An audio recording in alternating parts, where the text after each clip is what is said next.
Entonces, si llego a 700 suscriptores, a como voy, pues no creo que llegue ahora, pero ojalá, todo puede pasar. 700 suscriptores en 21 días, llegar a los... Tengo 74 para ir a grabar a San Juan Nuevo, tal volcán. Los dejo con la revolución americana.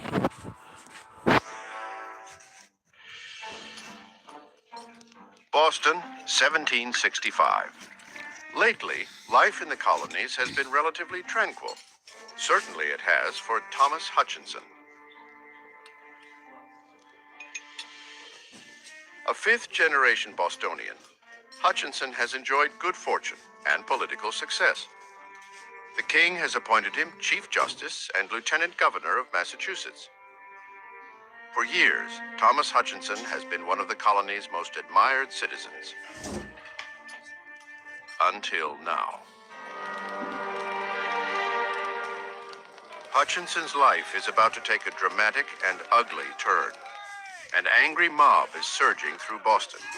Hutchinson is about to find out that he's the man they're after. He's the man in charge of the intolerable new policies imposed on the colonies by their British rulers. Tax policies that have incited an increasingly violent rebellion among the people. A rebellion against a tax imposed not by their own local representatives, but by Parliament 3,000 miles away in England. Lieutenant Governor Hutchinson is duty-bound to enforce this controversial new tax.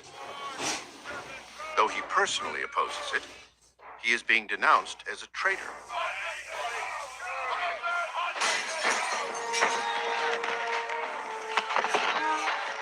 Massachusetts has never seen a mob as violent as this.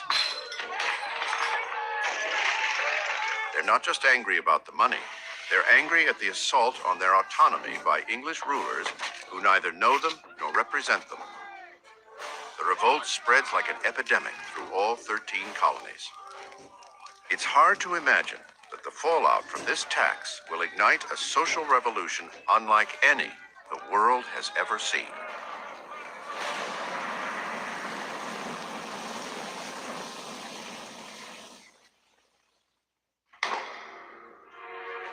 Across the Atlantic, England's King George III is losing his patience. His colonies are acting like petulant children.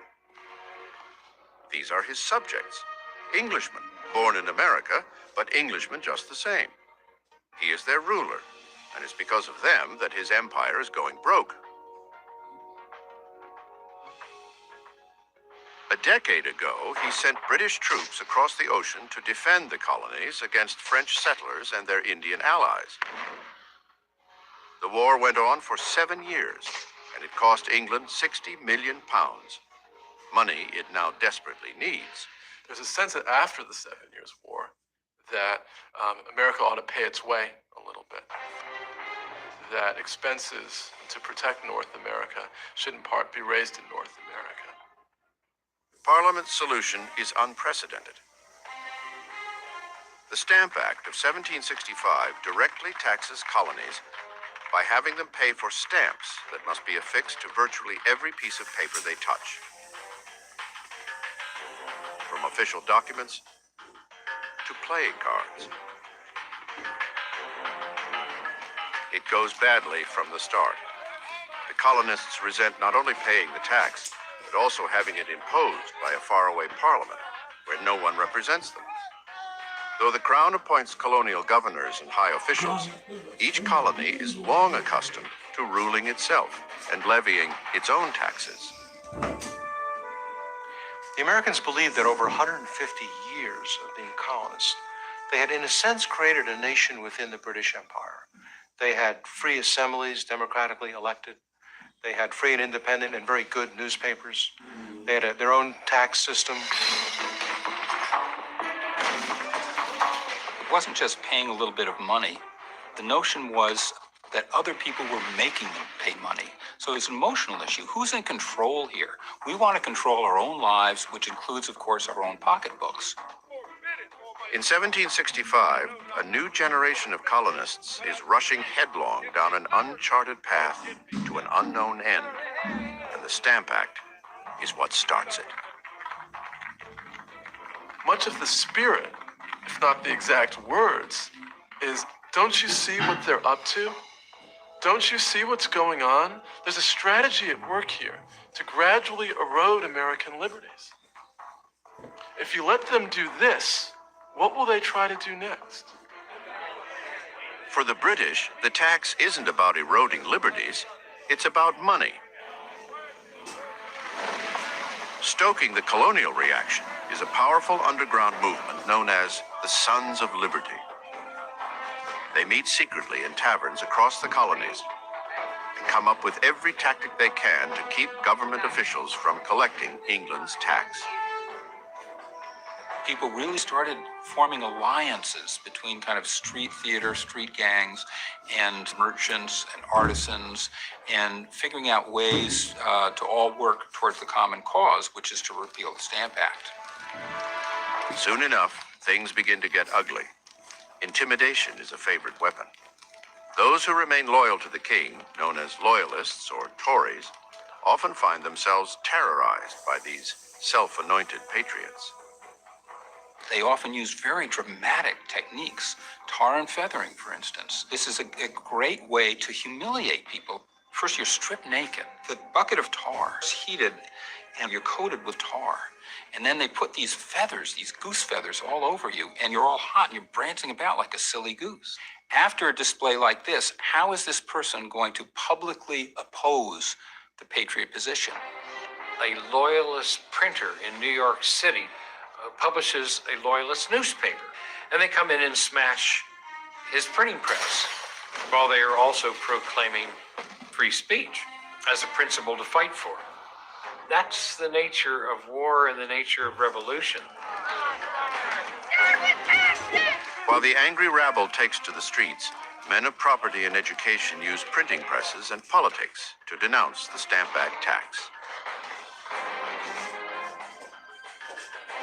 One of the most outspoken is 29-year-old John Adams, a bright, ambitious attorney who brings logic and intellect to this very emotional argument. He drafts anti-tax resolutions for some 40 Massachusetts assemblies.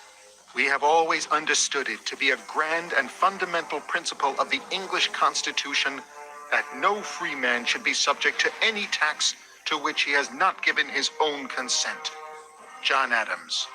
Adams has always envisioned great things for himself, and the cause of liberty presents the opportunity of a lifetime. His wife, Abigail, is his trusted confidant and partner in all things, great and small.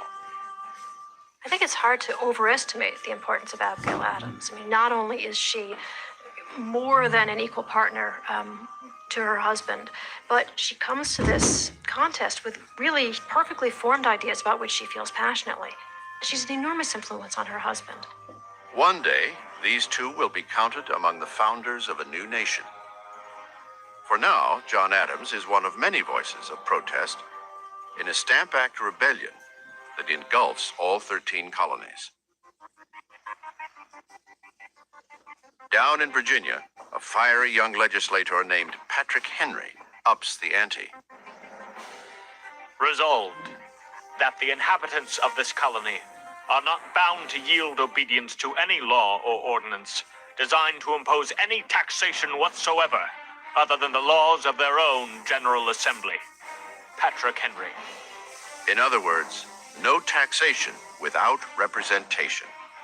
Henry's Virginia resolves become a radical touchstone for all the colonies.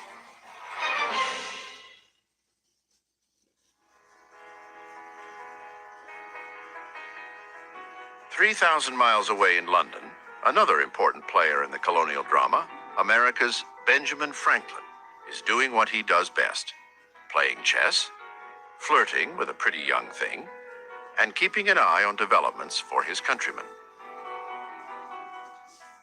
Franklin becomes the point man. He is the man in England who is there essentially trying to hammer out some kind of compromise on issues of taxation with the crown. At 59, Franklin is the most famous American in the world.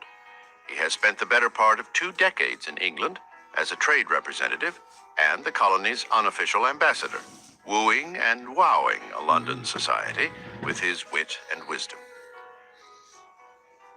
This is the Philadelphia printer and writer who created Poor Richard's Almanac, the colony's best-selling annual, rich with homespun advice.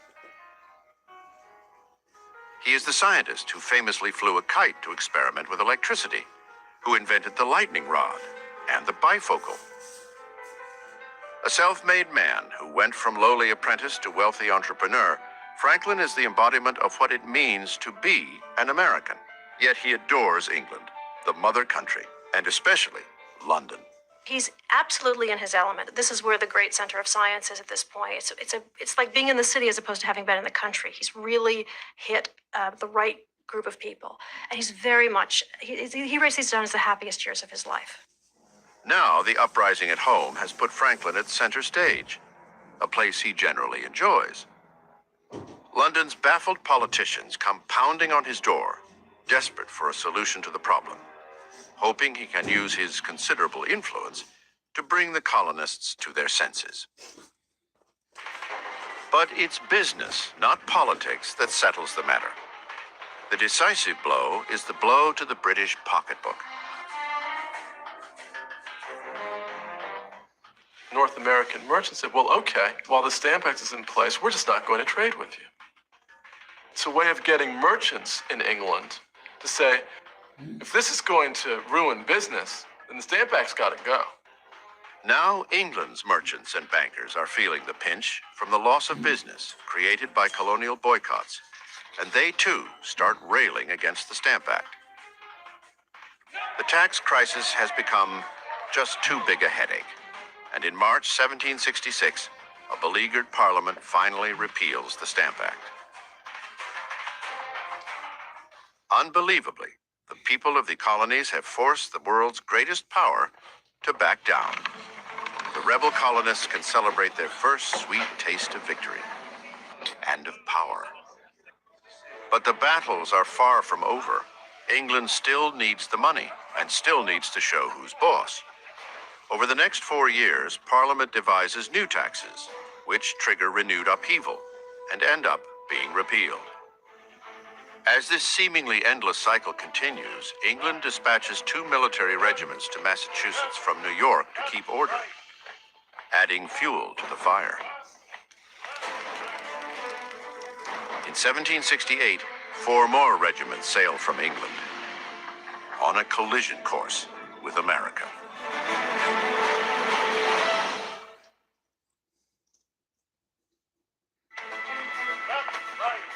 Boston, 1770. 1,000 British troops occupy this city of 15,000.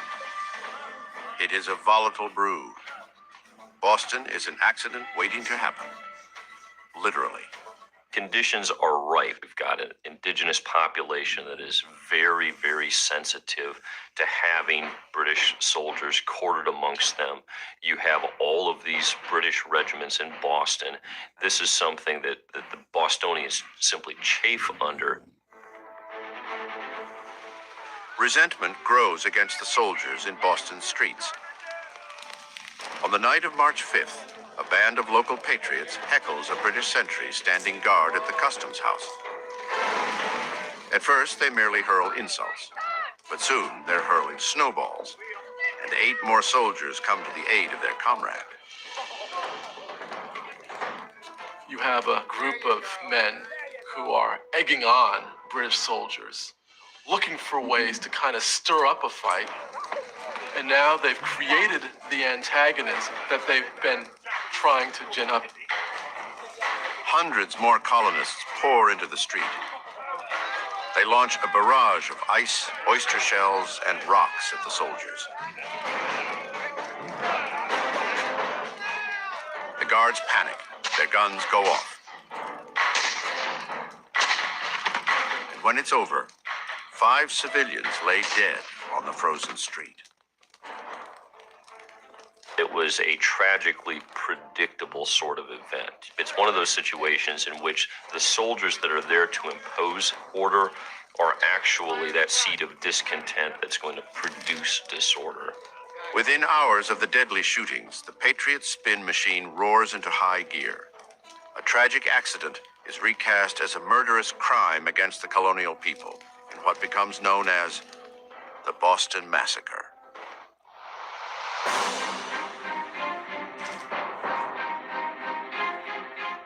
This was not remotely a massacre. This was a case in which a mob assailed a small detachment of British soldiers, which may have panicked but had very legitimate cause to fear for their well-being.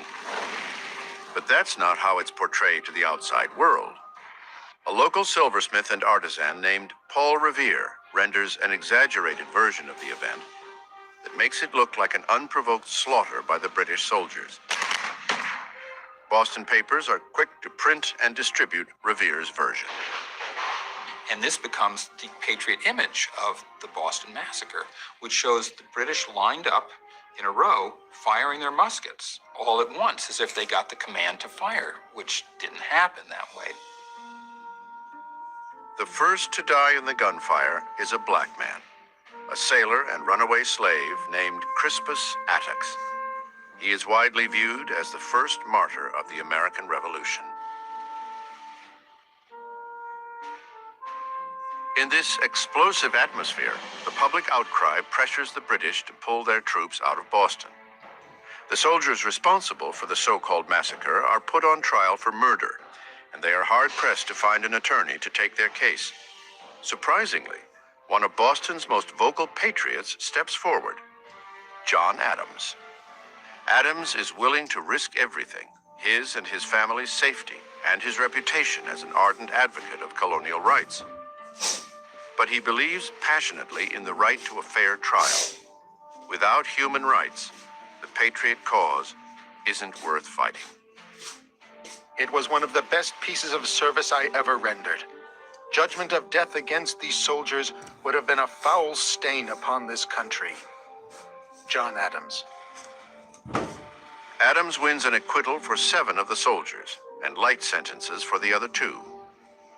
Only his unquestioned devotion to the patriot cause keeps him from being branded a traitor. The crisis is resolved, for now. Back in England, the colonial rebellion becomes a national preoccupation. Over the next 3 years, Parliament keeps trying to impose its authority with new laws and new taxes. As each new law inflames the rebellion, it ends up getting repealed. Except for one, a tax on tea. The principle involved is that Parliament is sovereign. It can pass laws on whatever it wants. So we're going to just keep this one in place just because, to assert the fact that we can do this. The Tea Act puts only a 3-penny tax per pound on the drink of choice for most Americans. It's hardly a burden, but in the current climate, a 3-penny tax still equals oppression. It's all that militant patriots need to strike another blow against the empire. Feathers and coal dust are their weapons. On December 16th, 1773, the Sons of Liberty enlist 50 men to darken their faces, stick feathers in their hair, and arm themselves with hatchets in a bad impersonation of Mohawk Indians. 5,000 people follow them down to Boston Harbor and watch as they climb aboard a merchant ship loaded with tea from England. With British soldiers absent since the Boston Massacre, there is no one to stop them.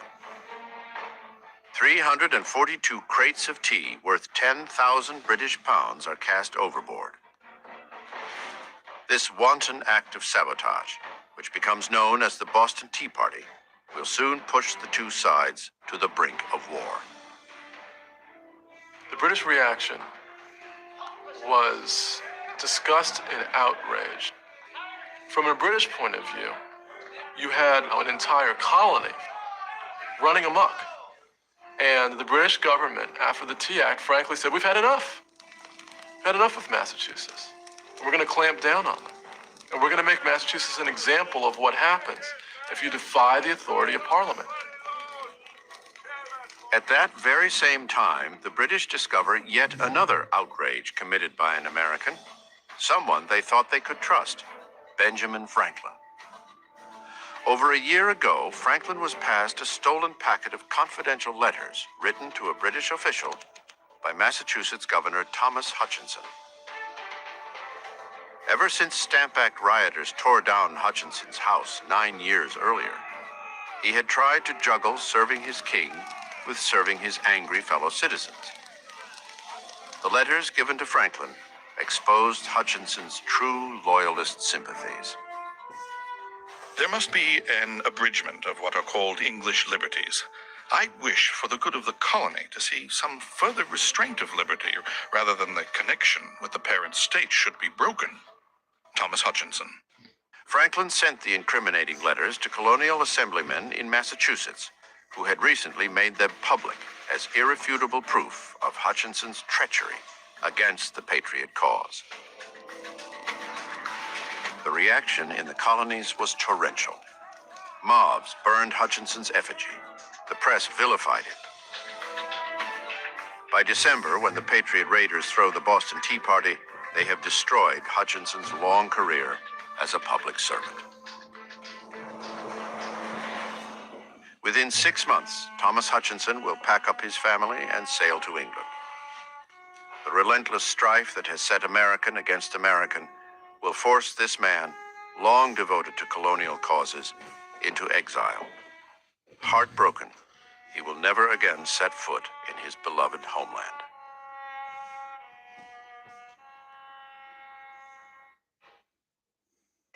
Now, in London in January 1774, Benjamin Franklin is summoned to appear before the King's Council. On the heels of the recent looting of the tea in Boston Harbor, Franklin's recently revealed role in the Hutchinson fiasco is more than British officials can tolerate. He must answer for his sins and the sins of his countrymen. Franklin is dressed down by the Solicitor General of England for a full hour in the strongest possible language. I mean, it's really abusive language. In front of a crowd, is going wild at this venomous attack.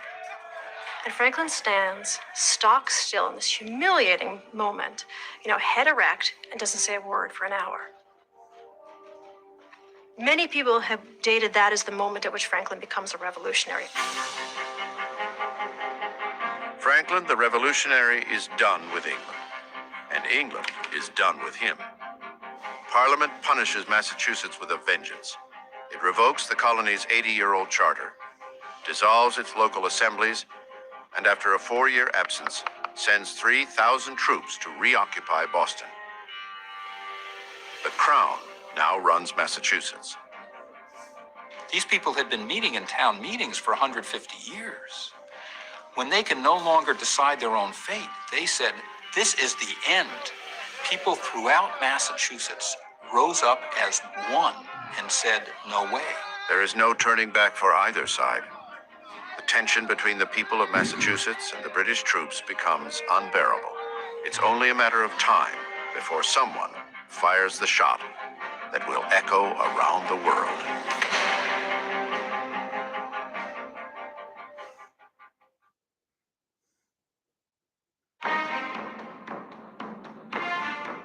Boston, August 10th, 1774. John Adams is donning a new suit, and if he's not careful, the British will bury him in it. The Patriot leader is heading for a secret meeting in Philadelphia that will change the course of history and could cost him his life. Adams is one of 4 men representing Massachusetts at the First Continental Congress, an unprecedented, and as far as the king is concerned, illegal meeting of delegates from up and down the colonies. 55 delegates of America's best and brightest who gathered to come up with a unified strategy to oppose Britain's increasing encroachment on their liberties. If the king had his way, they would all hang for treason. That illustrates how strongly they felt that they must take steps to remove themselves from what they saw as the arbitrary power of the British Crown. Britain has already suspended Massachusetts' constitution and imposed martial law there. The other colonies fear that it's only a matter of time before they all meet the same fate. Even though these colonies have different economic interests, they have different political histories, they have different populations, they recognize that in our relationship with Britain, we have much in common. Not all of these people have met each other. Most have heard about each other. Now they're eager to meet each other, see what's going to happen. People know that there's going to be moderates and not so moderates. And there's already kind of little factions forming. Joining John Adams from Massachusetts is another radical, 37-year-old John Hancock, a wealthy Boston merchant who has been using his considerable fortune to fuel the cause. Pennsylvania has sent a moderate lawyer, John Dickinson, 42, whose widely read essays back in the 60s helped launch the anti-tax movement. From Virginia comes Patrick Henry, the volatile young orator whose Virginia resolves helped stamp out the Stamp Act. And also from Virginia, a wealthy 42-year-old planter and veteran of the 7 Years' War, George Washington.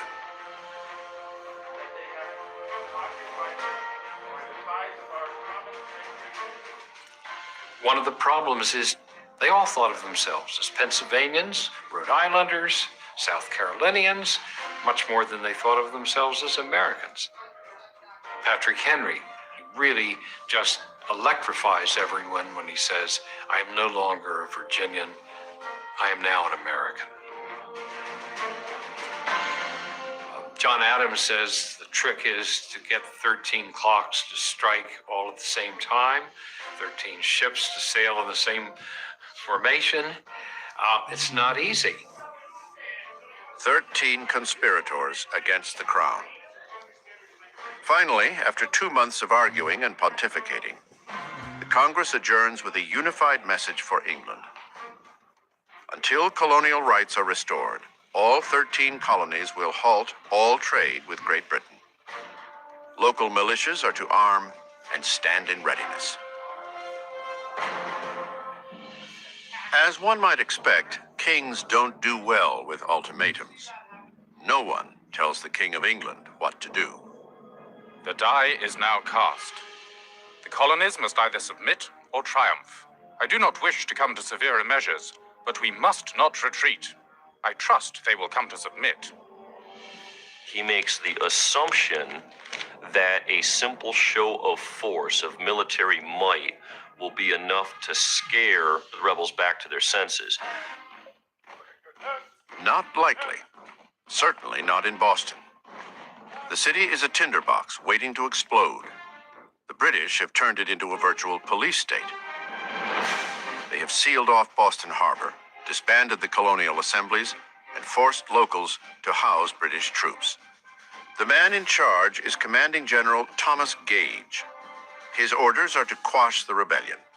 And while he has the guns, the rebels have the numbers. He repeatedly asks the crown for a larger army.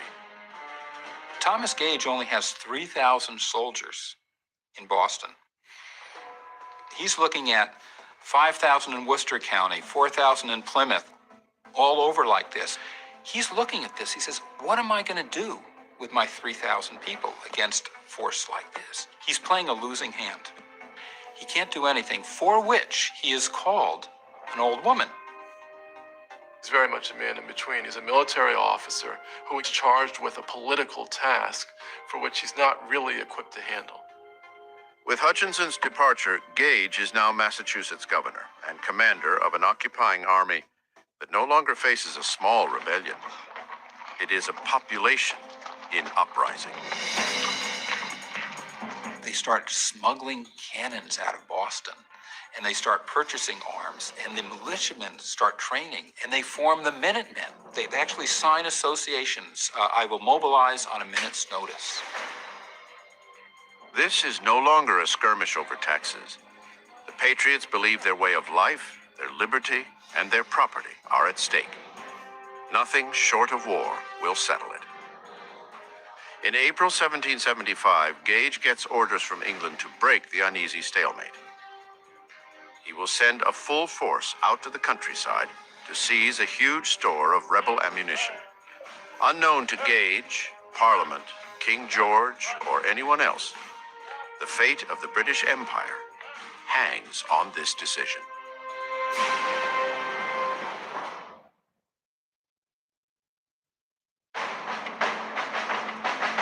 April 18th, 1775. British troops are on the march. Colonial militia are arming and stockpiling ammunition for what many fear is an inevitable showdown. British Commander General Thomas Gage has ordered his soldiers to capture a huge hidden store of gunpowder in Concord, a Massachusetts village 20 miles west of Boston. The British detachment that marches out of Boston, roughly 800 soldiers, march out knowing that the countryside is on the verge of armed action. Once Gage sends that mission out, he really has set into motion a chain of events that is beyond his ability to control. The British are indeed coming. The news starts leaking out, and people start mobilizing. They're ready. Out into the countryside to spread the word goes Paul Revere, whose engraving of the Boston Massacre fanned the flames of outrage 5 years earlier. Poems and school books will one day mythologize Revere's midnight ride as if he were the lone heroic messenger. But in fact, he is just one part of a whole system of communication. Paul Revere is one of dozens, then scores, and literally hundreds of messengers going every which way. Bells are ringing, the shots are being fired. So before dawn, hours before dawn, the whole countryside is mobilized and knows what's happening. They arrange a signal. One lantern light in Boston's Old North Church if the British are coming by land, and two if by boat. British troops row to the Cambridge side of the Charles River and wade through reeds and thick marshland to begin their overnight march to Concord. At around 1 in the morning at Lexington, Massachusetts, farmers, blacksmiths, and shopkeepers gather to intercept the British at Lexington Green. 130 civilians, some too old, some too young, most with no formal military experience, stand ready to risk it all against the world's most feared army. These were men who literally felt under attack. And in fact, they were under attack. The British Army were walking out to seize colonial property, and they felt compelled to defend it. 2 a.m. After an hour of waiting, no sign of the British. The night's chill sends many home. Others choose nearby Buckman's Tavern to await another alarm. Most hoping it will never come.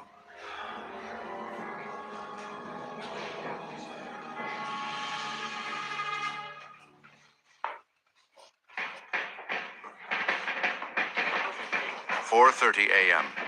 Drums announce that the British are on their way.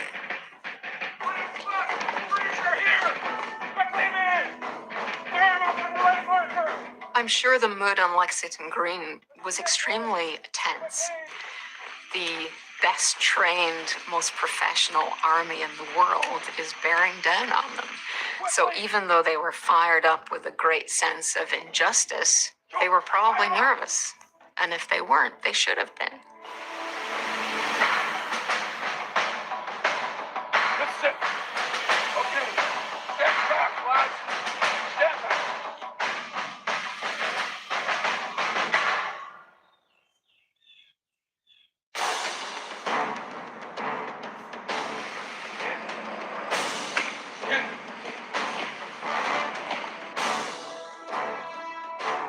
Take care. Halt. Right. Face.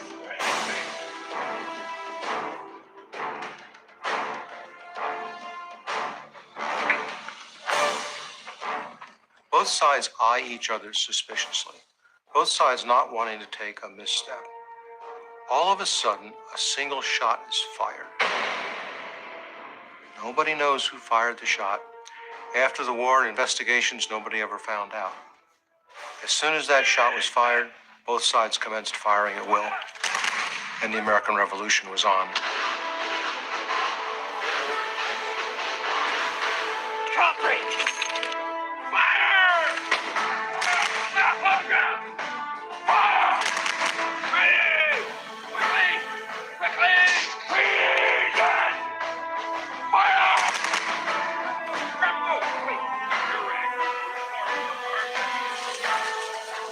In less than 2 minutes, 8 militiamen lay dead, 10 wounded.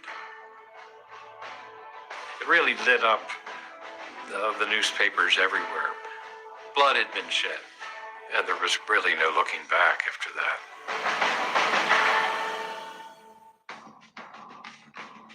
It will take 6 weeks for the news to reach London. By then, the course is set. I think there's a recognition in London after Lexington that the battle has been joined, that the chances for preventing this conflict from degenerating into war has just about passed. The conflict calls Benjamin Franklin home from London. After nearly 20 years in England, he is leaving for good, no longer loyal and no longer welcome. Branded a revolutionary traitor by the British, Franklin will set sail for his Philadelphia home to take a seat in the Continental Congress. A man of peace, he will now have to counsel war as he helps his fellow delegates navigate the new and bloody conflict that threatens to blow America apart.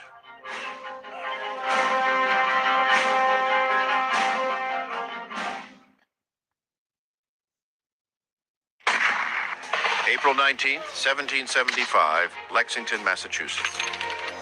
For the first time ever, British soldiers and colonial citizens have stood face to face and fired upon each other. 8 colonists lay dead. But it's not over. The British continue their advance to get what they came for, the colonial ammunition stored in nearby Concord. Along the way, detachments of redcoats storm into local homes and ransack for weapons.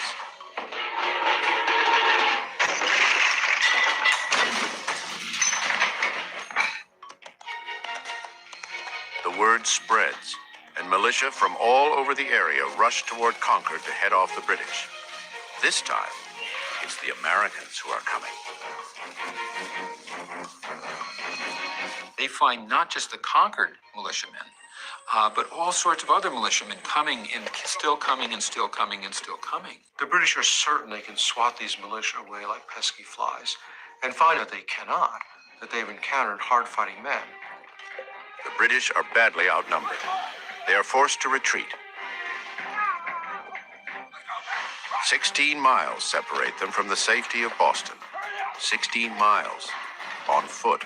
They are sitting ducks for armed and angry colonials.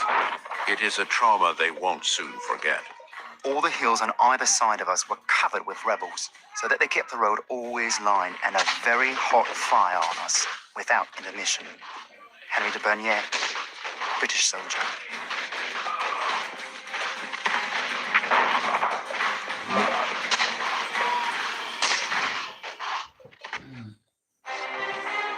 "20 hours of constant barrage bring heavy losses to the beleaguered British.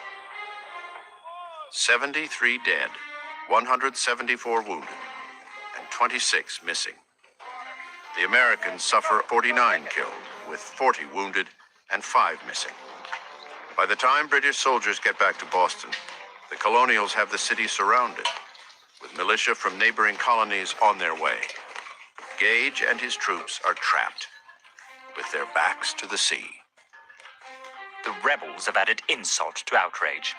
They have possessed the roads and other communications by which the town of Boston was supplied with provisions, and with a preposterous parade of military arrangement, they have affected to hold the army besieged. Thomas Gage.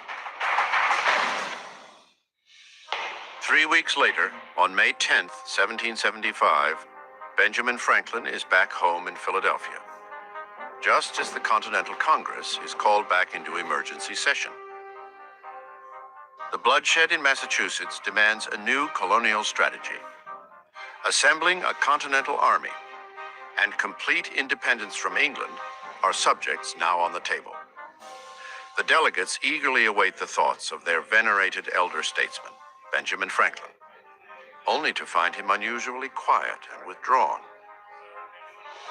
The long voyage from England has made him ill, but it is the short trip he will soon make that troubles Franklin most. Franklin is headed to a confrontation with his only son, 43-year-old William. The rift in the colonies has brought a terrible split between father and son. William Franklin has been New Jersey's royal governor for over a decade, a post granted him by the king, owing in no small part to being Benjamin's son. William is vehemently opposed to the rebellion and unalterably devoted to the king. Now, his father will make one last attempt to win him over to the Patriot side.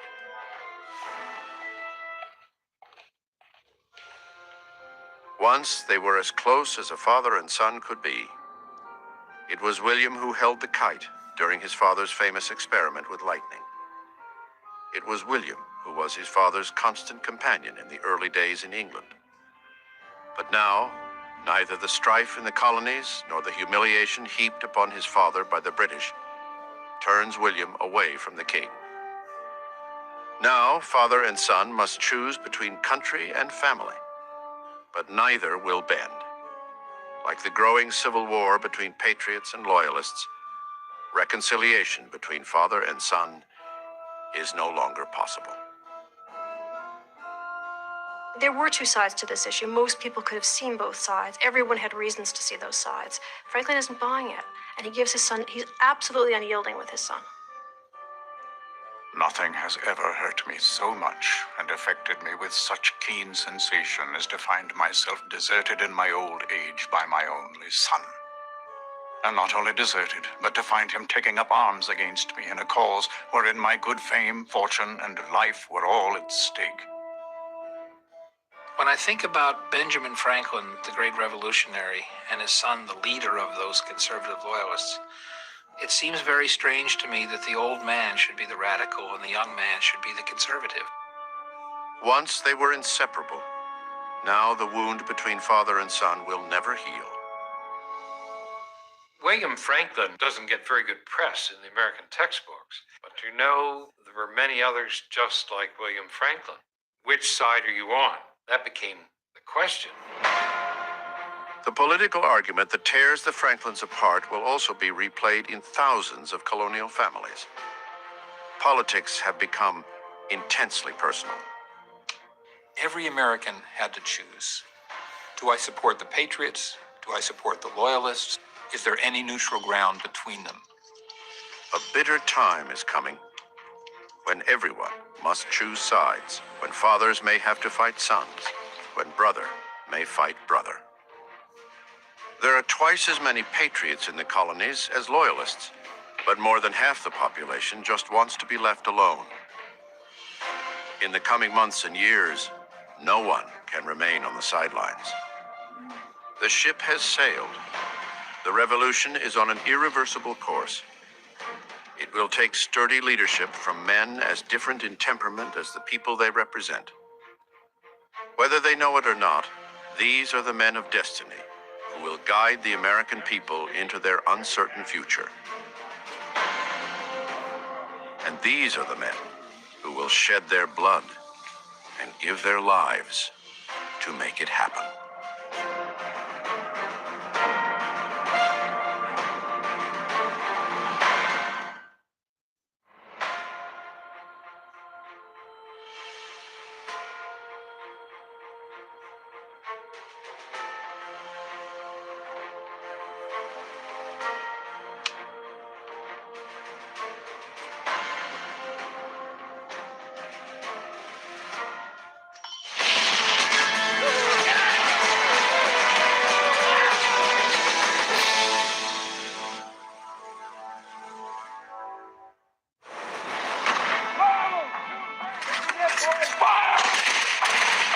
Spring 1775.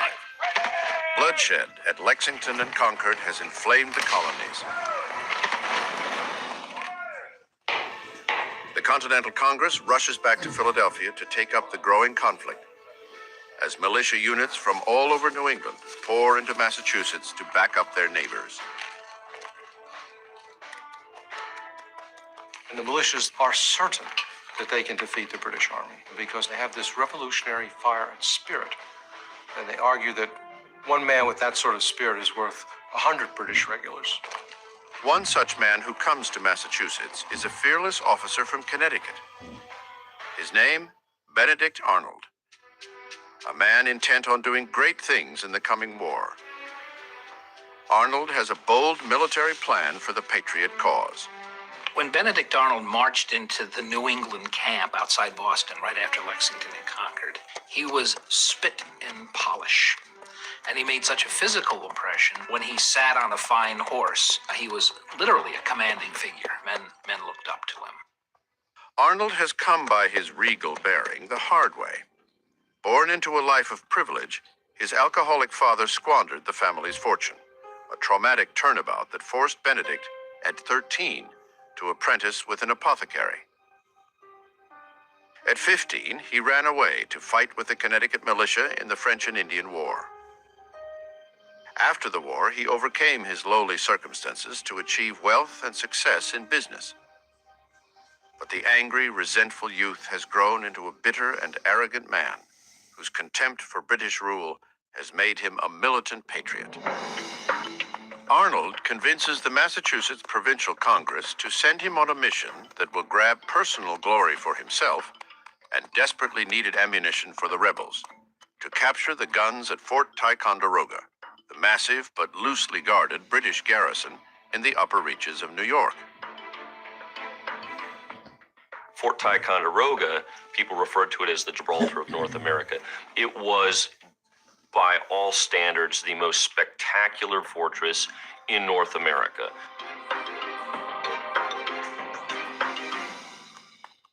As Arnold sets out on his quest to capture the fort, he hears that another soon-to-be famous name is driven by the same idea. Ethan Allen, a hard-drinking, hard-living frontiersman from Connecticut, couldn't be more different from Benedict Arnold. Allen has been engaged by Connecticut's Congress to rally his personal militia for its own mission to Fort Ticonderoga. These are the notorious Green Mountain Boys, who have been fighting their own war of independence against New York settlers.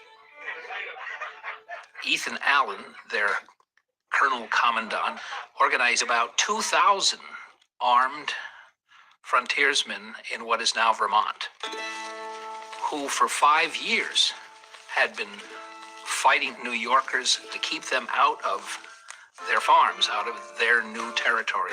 And they were willing to fight for their land. And they could move very quickly. The Green Mountain Boys jump at the opportunity to take on the British. Taking separate paths, Allen and Arnold, each with his own orders, head towards Fort Ticonderoga. Arnold is alone, expecting to recruit men along the way. Allen and his men are already preparing the attack. Their paths cross 30 miles from their target.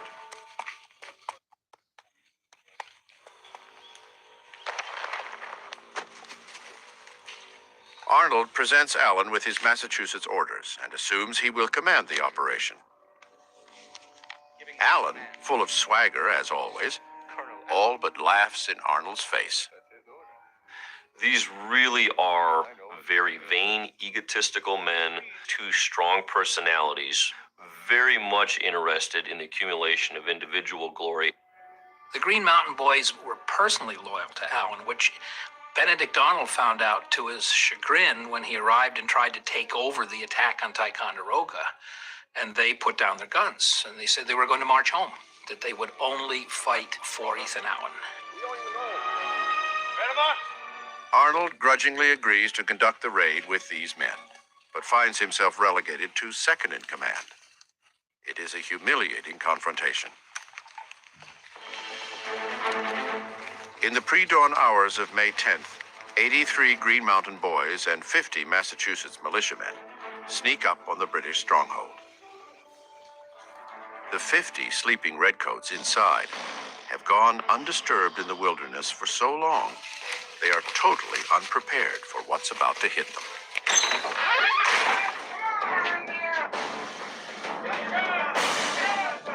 It's over in minutes. The British soldiers surrender without a fight. The fort's valuable artillery stores now belong to the rebels.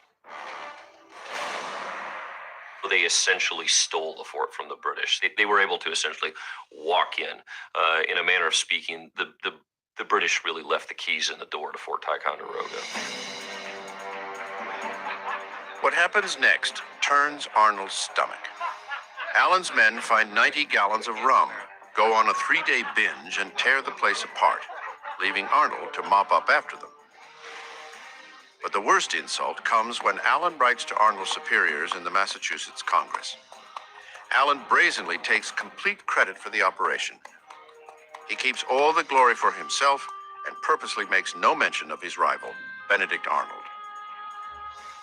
For Arnold, it's a wound more devastating than being shot. For an officer's honor, public recognition was key. If you'd played an important role and you weren't mentioned, that was very disrespectful. So Arnold was justifiably offended. The affront to his honor is the first of many slights that will dog Benedict Arnold throughout the war and ultimately drive him to infamy. In Philadelphia, the men of Continental Congress reconvene in the Pennsylvania State House, which will later be named Independence Hall. They greet the capture of Fort Ticonderoga with decidedly mixed feelings. Still hoping for peace, they have refrained up till now from authorizing offensive actions against the British. The capture of Fort Ticonderoga catches the Continental Congress largely off guard. They had not anticipated this, they did not desire this, and it now has forced their hand. They know that a military response is inevitable, and they now must scramble to take action. The time has come for the 13 colonies to become a united military as well as political force. It issues currency against future tax collections from the colonies to raise and supply an army. Their mission now is to conduct a war, even while searching for a way to avoid it.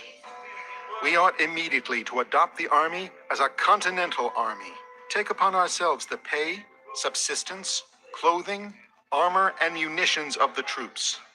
John Adams. Adams urges the immediate appointment of a commander to head up this new army. His Massachusetts colleague, John Hancock, a vain, ambitious man who has just been elected president of Congress, assumes he will be offered this even more important role. His friend Adams is about to nominate him, or so he thinks.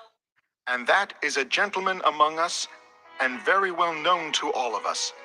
A gentleman whose skill and experience as an officer, whose independent fortune, great talents, and excellent universal character would command the approbation of all the colonies better than any other person in the Union.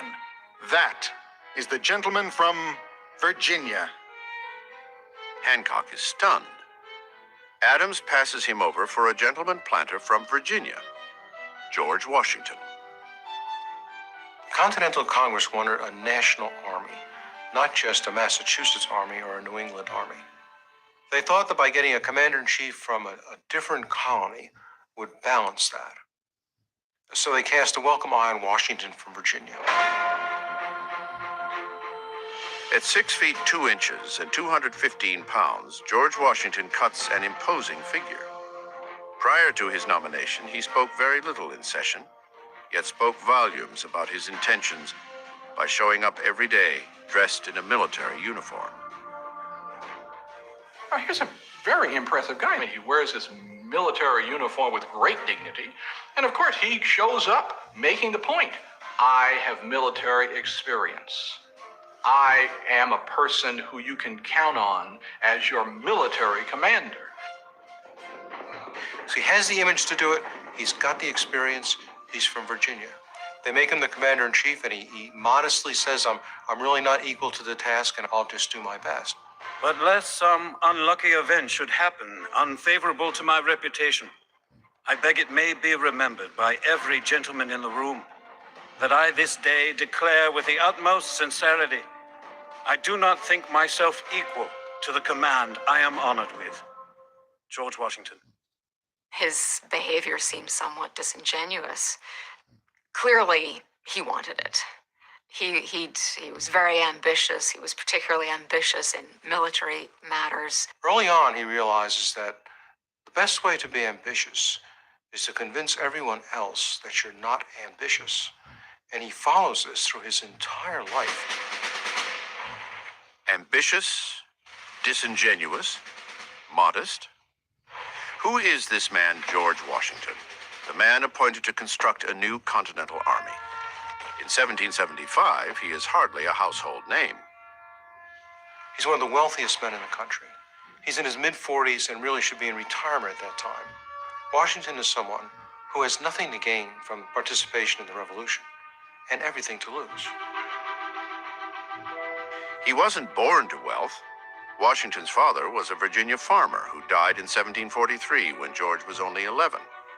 Young George's circumstances were modest, but his dreams were big.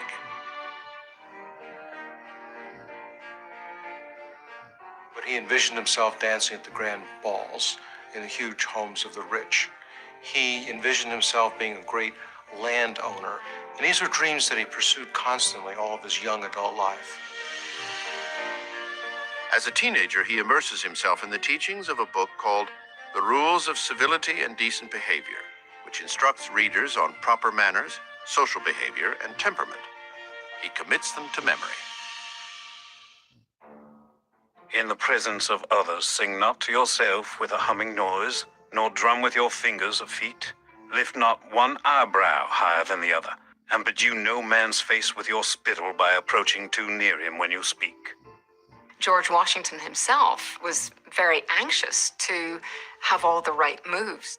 He's as anxious as anyone as a teenager to get them right.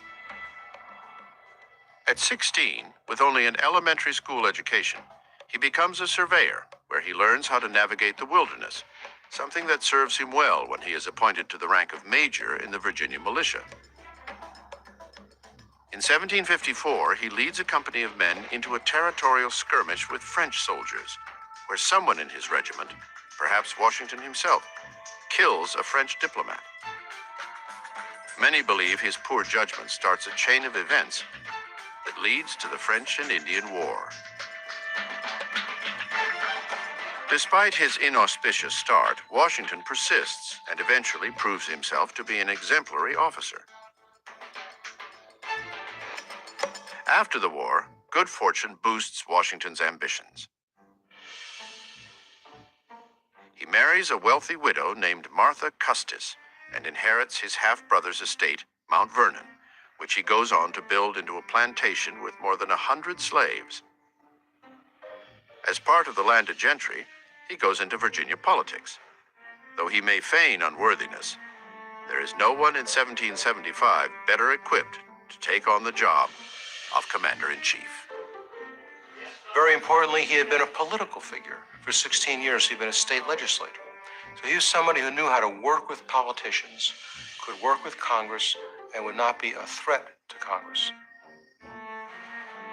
My dearest, it has been determined in Congress that the whole army raised for the defense of the American cause shall be put under my care.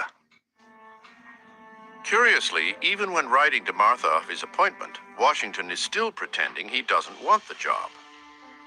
You may believe me when I assure you in the most solemn manner that so far from seeking this appointment, I have used every endeavor in my power to avoid it. What he can't avoid is destiny. He takes the job for no pay and prepares to leave for Boston to take on the strongest army in the world, not yet knowing that all hell has already broken loose up there in a place called Bunker Hill.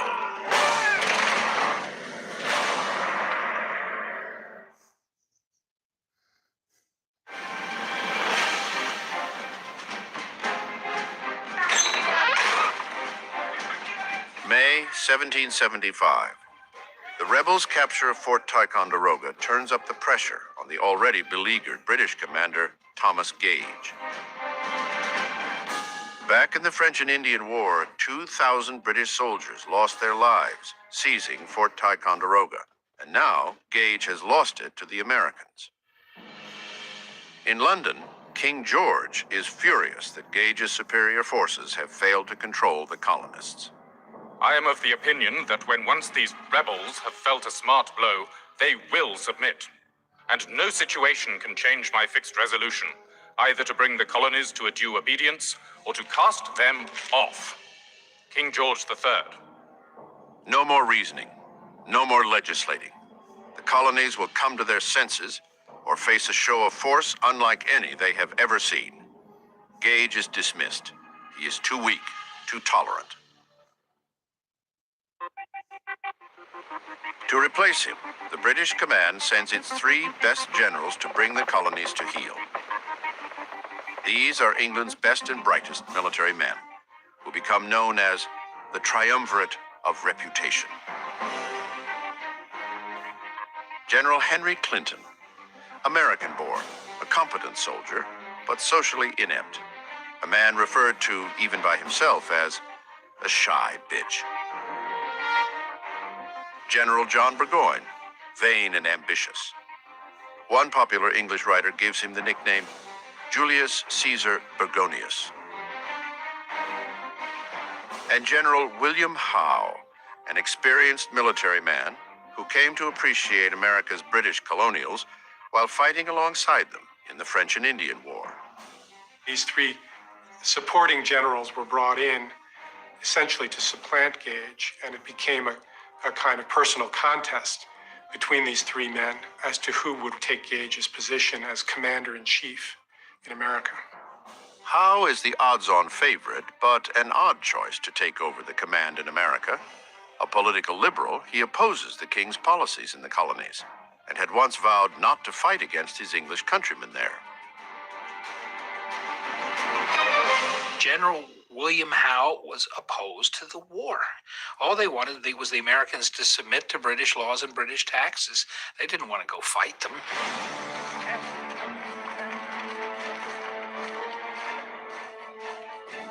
Boston, June 16th.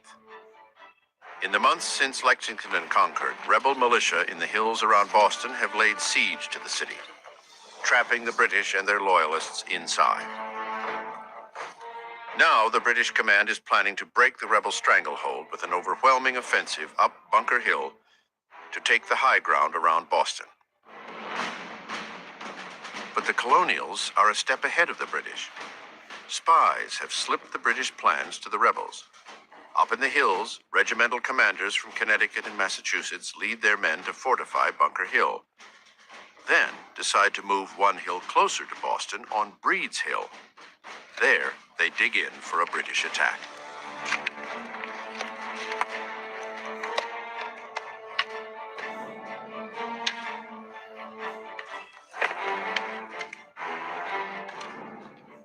Midnight, June 17th. 1,200 militiamen race the clock to beat the sunrise before it reveals their position to the British below. They must control the high ground before the enemy makes its own move. At daybreak, the sleeping British ships in Boston Harbor spot the militia positions and sound the alarm. All of Boston awakens with a start. The Patriots have beaten the British to the punch. The first full battle of the Revolution is joined. As the Redcoats assemble for battle, ships in the harbor try to pin down the militia with cannon fire.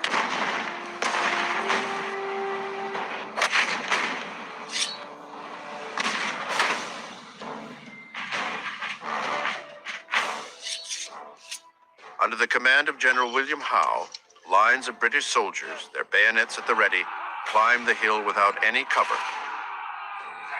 Easy targets for a man and musket that can shoot straight. The British are convinced that they can form up in line and despite taking casualties, instill in the Patriots fear of a professional, disciplined force of regulars, and demonstrate to the Americans that this is madness trying to oppose this army. Twice, Howe's men charge up Breed's Hill. Twice, they are repelled by the militia.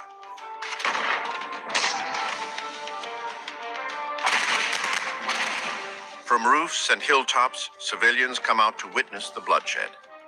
It is war as spectator sport, but many fear for their loved ones in the fight.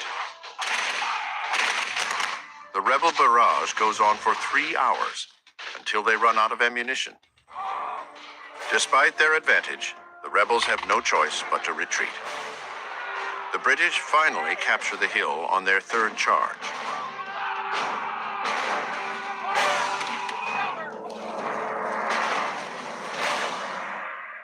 But the ground is strewn with red-coated bodies. The new commander now realizes what no one in faraway England could possibly understand. This is not a rebellion. This is war. When I look to the consequences of it, in the loss of so many brave officers, I do it with horror. The success is too dearly bought. British General William Howe. The British pay a horrendous price for their victory at Breed's Hill, which erroneously but permanently becomes known as the Battle of Bunker Hill, after the original target. 1,000 of the 2,300 British soldiers, nearly half, are dead or wounded. The Americans lose 271 men out of 1,600. In defeat, the colonists have won. A paradox that over the next 6 years will come to characterize the Americans' bloody war for independence. Bunker Hill was a defeat, of course, for these colonists. But they inflicted such heavy losses on the British that it makes them a little cocky. That was the best trained, most professional army on earth. And look at the damage we did to them. It really gives them way too much confidence. In the days following the Battle of Bunker Hill, even as Congress begins to provide for a continental army, the delegates make one last attempt at reconciliation with Britain. They send the king what they call the Olive Branch Petition, respectfully requesting that he grant the North American colonies autonomy within the British Empire. Like all communication that crosses the Atlantic, it will take months for an answer, and General George Washington can't afford to wait to build his army. He alone holds the keys to liberty or to death.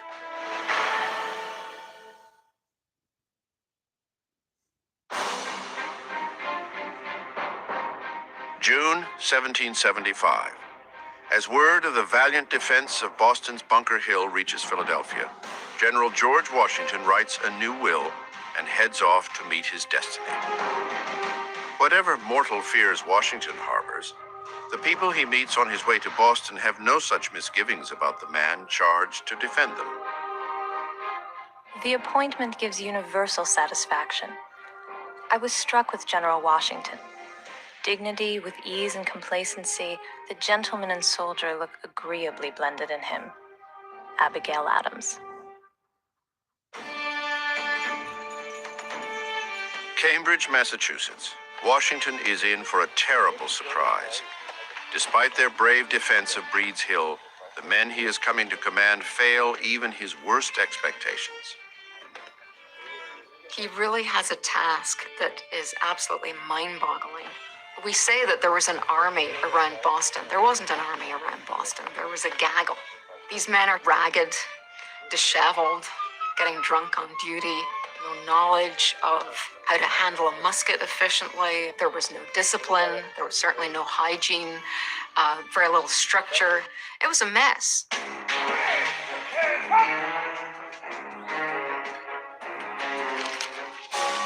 These are Washington's revolutionaries. This is the army he has to defend against the British Empire. Whatever Washington may think of his soldiers as men and as citizens, as soldiers, they're not much use to him. A dirty, mercenary spirit pervades the whole. Could I have foreseen what I have? No consideration upon earth should have induced me to accept this command. George Washington.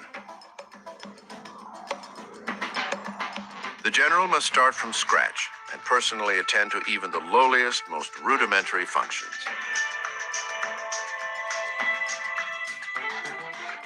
His first tasks are fundamentally administrative tasks. His junior officers have to be taught how to fill out a report, how to count men, how to purchase supplies, how to buy tools, where to dig latrine, where to butcher meat, where to bury offal. These are all things that, amazingly enough, Washington has to concern himself with. So the task before him is immense, and it's going to require a tremendous amount of energy to literally whip this army into shape. And the whip will come down hard. Every man will learn discipline by Washington's very strict code. For disobedience of orders and damning his officer, to receive 30 lashes on his bare back. For expressing himself disrespectfully, to be stripped of his arms, put in a horse cart with rope round his neck, and drummed out of the army. General George Washington. The new army is stitched together with widely different militias from very different colonies. Each is accustomed to its own command and its own way of doing things. Establishing a common culture is yet another overwhelming challenge. There were so many different brands of fighting, traditions, cultures, and people.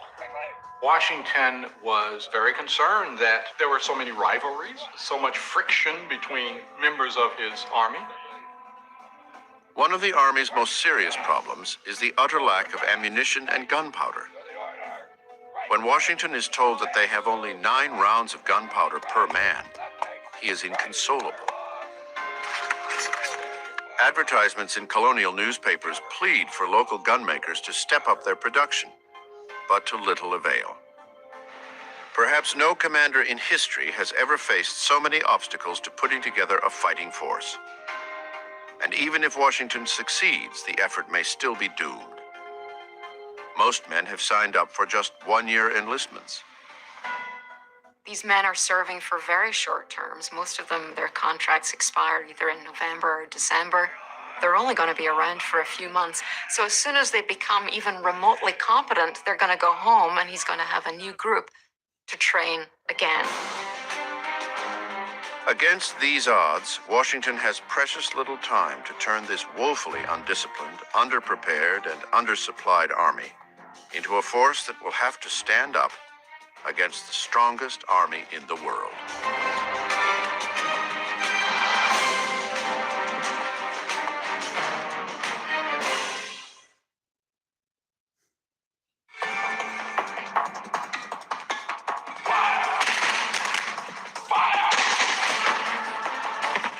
Lexington.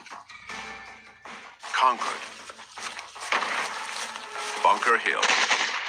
All the skill and experience in the world can't help British forces tame the chaos in the colonies. Thomas Gage now has only 7,000 soldiers, surrounded by Washington's 16,000. The loss we have sustained is greater than we can bear. Small armies can't afford such losses. The rebels' number is great. So many hands have been employed. I wish this cursed place was burned. Thomas Gage. October 11th, 1775. Without fanfare and without honors, General Thomas Gage is relieved of his command. Once Britain's most powerful man in America, he returns home alone and disgraced. General William Howe steps into Gage's boots and is already knee-deep in the American quagmire.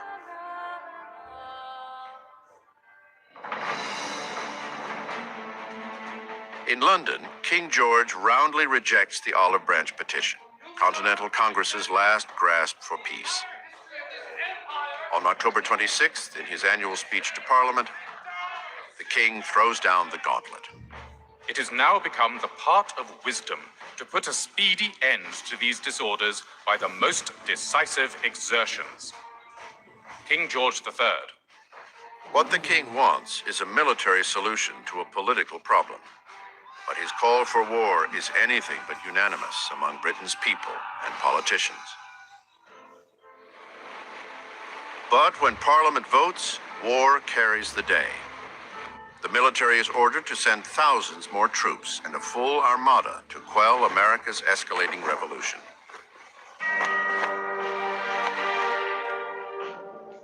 Reinforcements can't come too soon for General William Howe. Hemmed in by the rebel siege, he and his army are virtual prisoners on the Boston Peninsula, along with 1,000 loyalists they're protecting. With no access to the countryside, they are unable to forage for food or wood. Supply ships from England have yet to arrive. The people in Boston are running out of provisions and fuel. Across the river in Cambridge, Washington is battling his own war of attrition. With the year about to come to an end, so will many enlistments. And short-timers will soon be leaving in droves. And now, Congress is pushing him to let go of some of his most loyal soldiers, African Americans. From the very beginning, free Northern blacks have been serving well the Patriot cause, with the same concerns as their white compatriots. There was no militia unit that didn't have black men. They were at Bunker Hill, they were at Concord and Lexington and everywhere else. But recruiting black soldiers, that he had trouble with because the Continental Congress had trouble with it. Now that the Army is a continental army, not just a local northern one, armed blacks have created a loaded issue in Congress. Southern states are adamantly opposed to making soldiers out of them. Washington is no different from any other Southern planter regarding blacks. He sounds like the Southern slaveholder he is when he issues his order banning black recruits. The rights of mankind and the freedom of America will have numbers sufficient to support them without resorting to such wretched assistance. George Washington.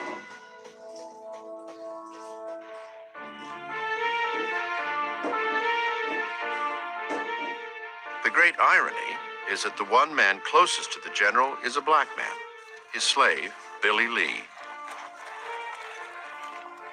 For the 7 years since Washington acquired him, Lee has been his master's valet and constant companion. Washington calls him my family.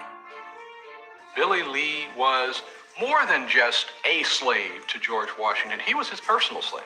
Billy Lee went with him every place. If George Washington was the best horseman in Virginia, Billy Lee was the second best. And he and Washington would horseback ride just about every day. And so the two of them presented quite a picture that was noticed over and over by people at the time who wrote about Washington and his male servant, Billy Lee.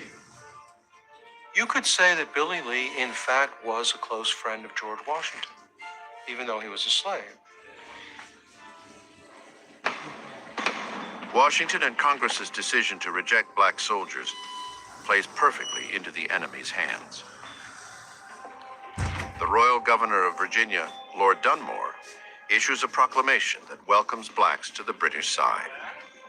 I do hereby declare all indentured servants, Negroes, or others that are able and willing to bear arms, free, they joining His Majesty's troops as soon as may be. Lord Dunmore. The Dunmore Proclamation wreaks havoc throughout Virginia. Thousands of slaves flee their masters for this chance at freedom. If you have the opportunity to throw in your lot with people who are promising you a much better situation than you have had, you'd be silly not to take that promise seriously. It was the best opportunity for freedom they had ever seen, and they never knew whether such an opportunity would ever present itself again. You know, Thomas Jefferson estimates that in Virginia alone, 30,000 African Americans walked off to plantations, and many of them became British soldiers. So for the British, this is wonderful. They're not only sapping the colonial economy by depriving it of slave labor, but they've added to their fighting force. Free blacks travel secretly from plantation to plantation to embolden slaves to escape. If they are caught, they risk death or torture. While the fight for liberty in the South threatens to blow the slave culture apart, the approaching new year threatens to dissolve Washington's Northern Army.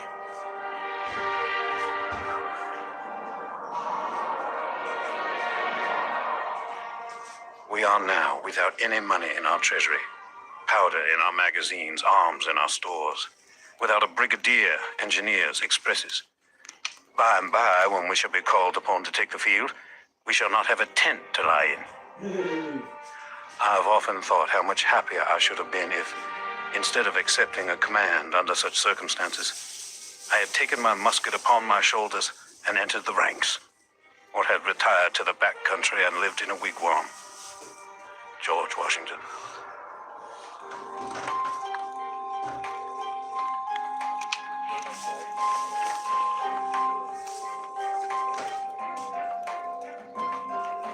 All seems lost, even before it's begun, until a former bookseller has an idea that will change everything.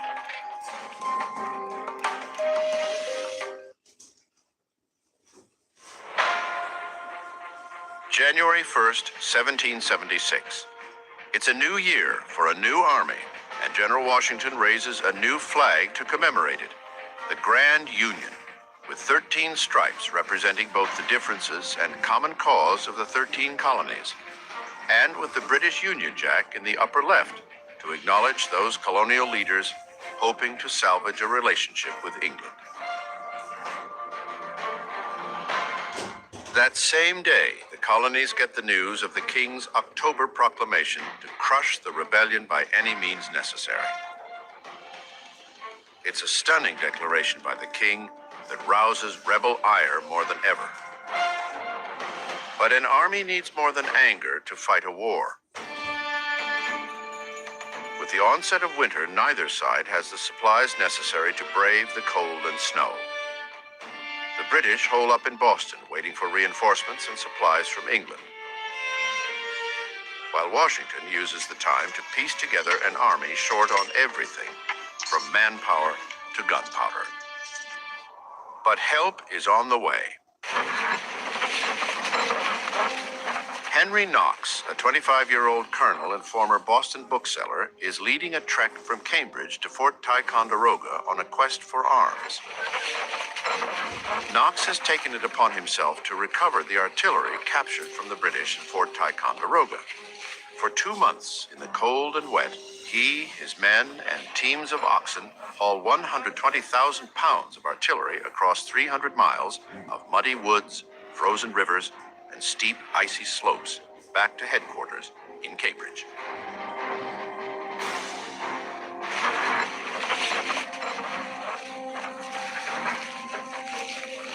On January 25th, Colonel Knox delivers all of the weaponry to his commander-in-chief, miraculously intact. It is the best gift Washington could ever receive. Finally, he has the firepower he so badly needs. Washington also has in Knox a valued new commander in charge of artillery. Knox becomes part of Washington's inner circle of junior officers, whose counsel he values enormously. George Washington always had the ability to listen to many people, particularly younger men. He thinks everybody's view is important, that it's a part of the puzzle, that people know things that he doesn't know, and if he can listen to enough opinions, he'll know as much as they do. A hallmark of good leadership. Right away, Washington's brain trust keeps him from making a fatal mistake. As the spring thaw approaches, Washington wants to send waves of foot soldiers down into Boston in a full frontal attack. But his officers overrule him. The British are too well fortified, and the Continentals are still short of gunpowder. They do, however, have Knox's artillery. They decide to take the highest ground, Dorchester Heights and bombard the city. March 2nd. After months of waiting, Washington and his men are more than eager to move.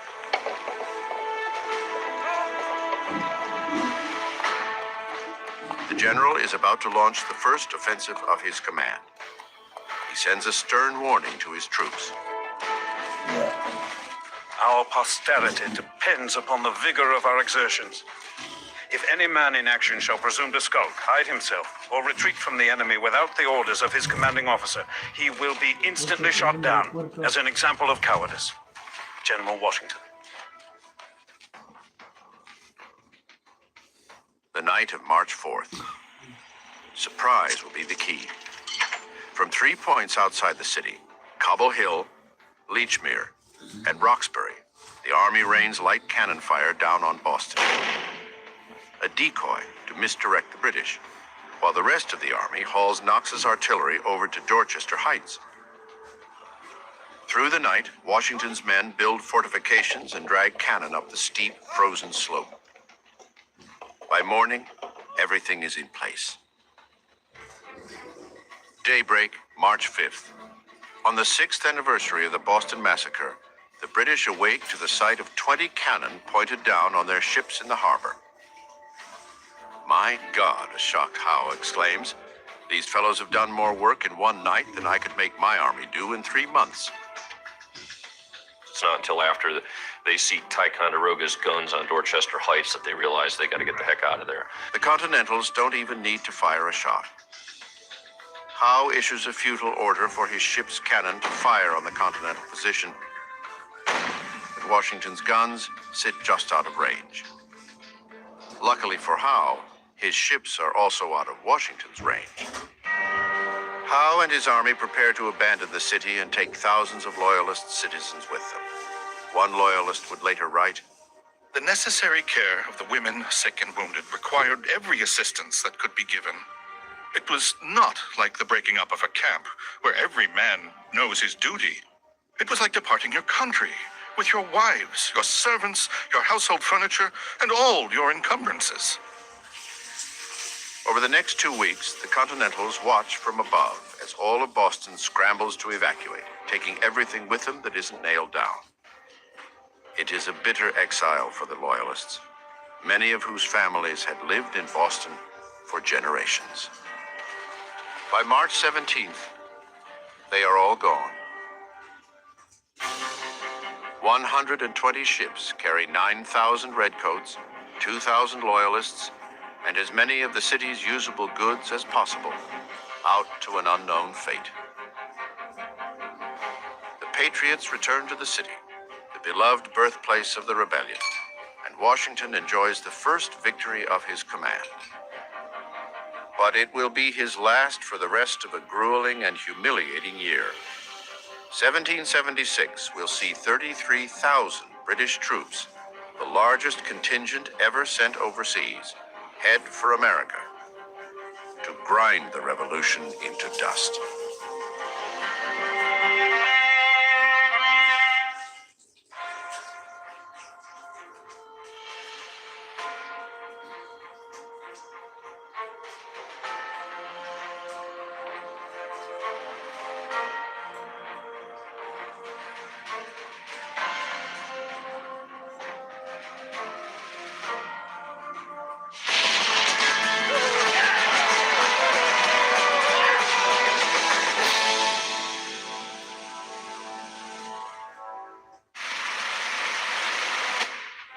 April 1776.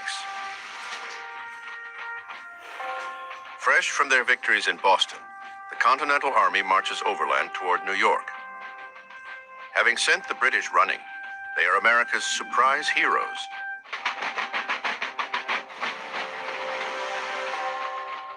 Now 10,000 strong, a new notion gathers around them. An idea that will drive the warring British and American armies on a collision course. America wants independence.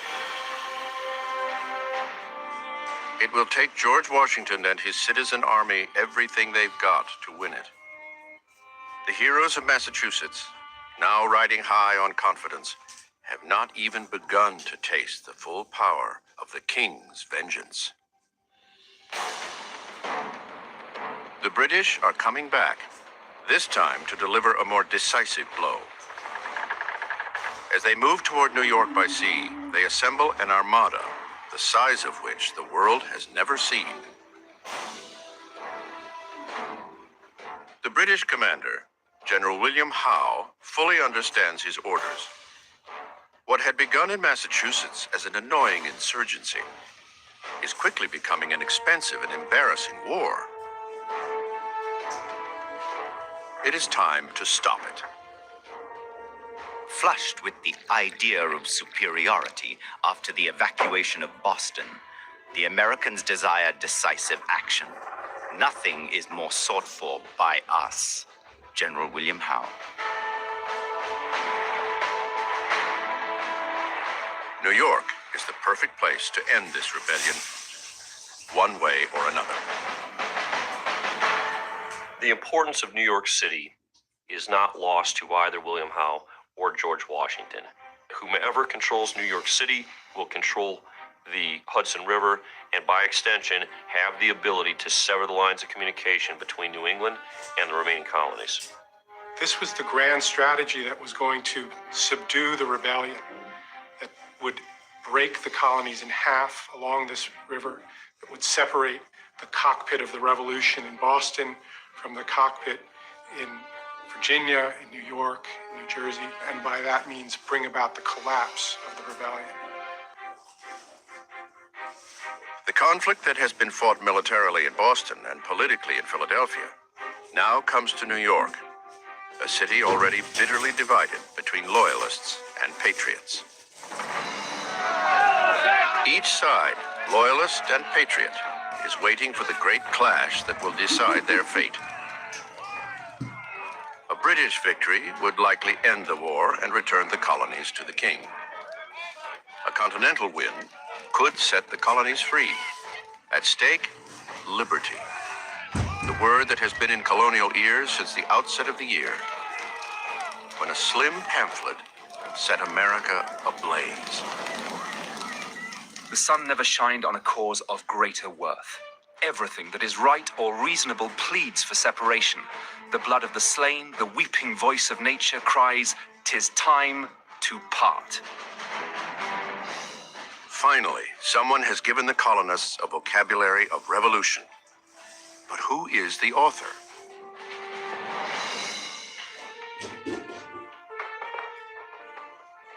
The words come anonymously from the most unlikely source. Not a leading American, but a young immigrant starting his life over in the New World. He comes from England with little money, scant education, and few prospects. But he carries powerful ideas from the European Enlightenment. Ideas that, when planted in American soil, will grow into a revolution that will change the world. The author of this incendiary manifesto, Thomas Paine. We don't have a statue of Paine. He's got to be the only founding father who has not been commemorated in marble and bronze because he was a true radical. Young Tom Paine had never amounted to much in England, though he had tried his hand at everything. He had been a house servant, a merchant marine, and even a corset maker. In each of these pursuits, he would universally fail. Paine would discover himself in Philadelphia. Like many immigrants, it becomes his blank slate, his chance to start over. It is this same spirit Paine sees in America. Restless, searching, ambitious. The raw makings of a new world, without the burden of kings or powerful churches. It is a vision Paine turns into 46 simple pages, plain enough for every farmer, fishmonger, or founding father to understand. He calls it simply common sense. We have it within our power to begin the world over again. 'Tis not the concern of a day, a year, or an age, Now is the seed time of continental union. Common sense conjured up a vision of a very democratic America still to be, an America in the making. The pamphlet quickly becomes a sensation. A best-selling how-to book on making revolution. Some say 100,000 copies of this were published. Translate that into population rates today, that would be like selling 20 million books through Amazon or Barnes & Noble. That's an awful lot of communicating. Colonists now contemplate the once unthinkable, breaking with the King of England.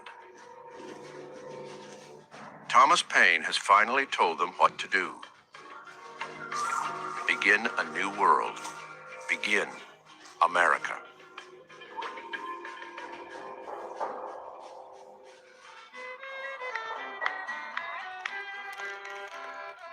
The cause of America is in a great measure the cause of all mankind.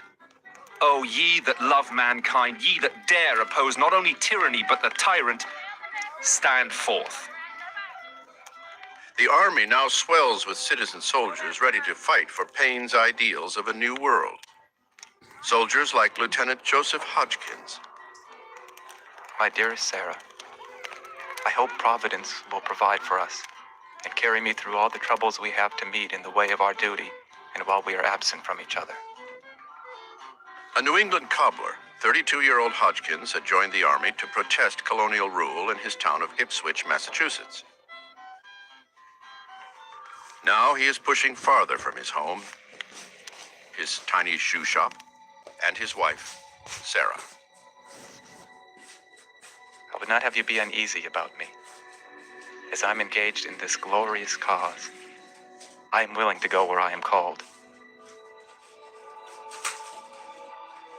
Yet these citizen soldiers like Hodgkins present their own problem to General George Washington. Full of ideals, they lack training and experience. New York will be a battle on a scale none yet know against the full force of the greatest army in the world. Washington harbors doubts. He had very rational fears. Any man of military experience would look at the task before them and realize this is not a foregone conclusion that we can achieve victory. Victory or defeat will soon mean the future of America. The rebellion begun in Massachusetts over taxes is about to become a revolution for independence.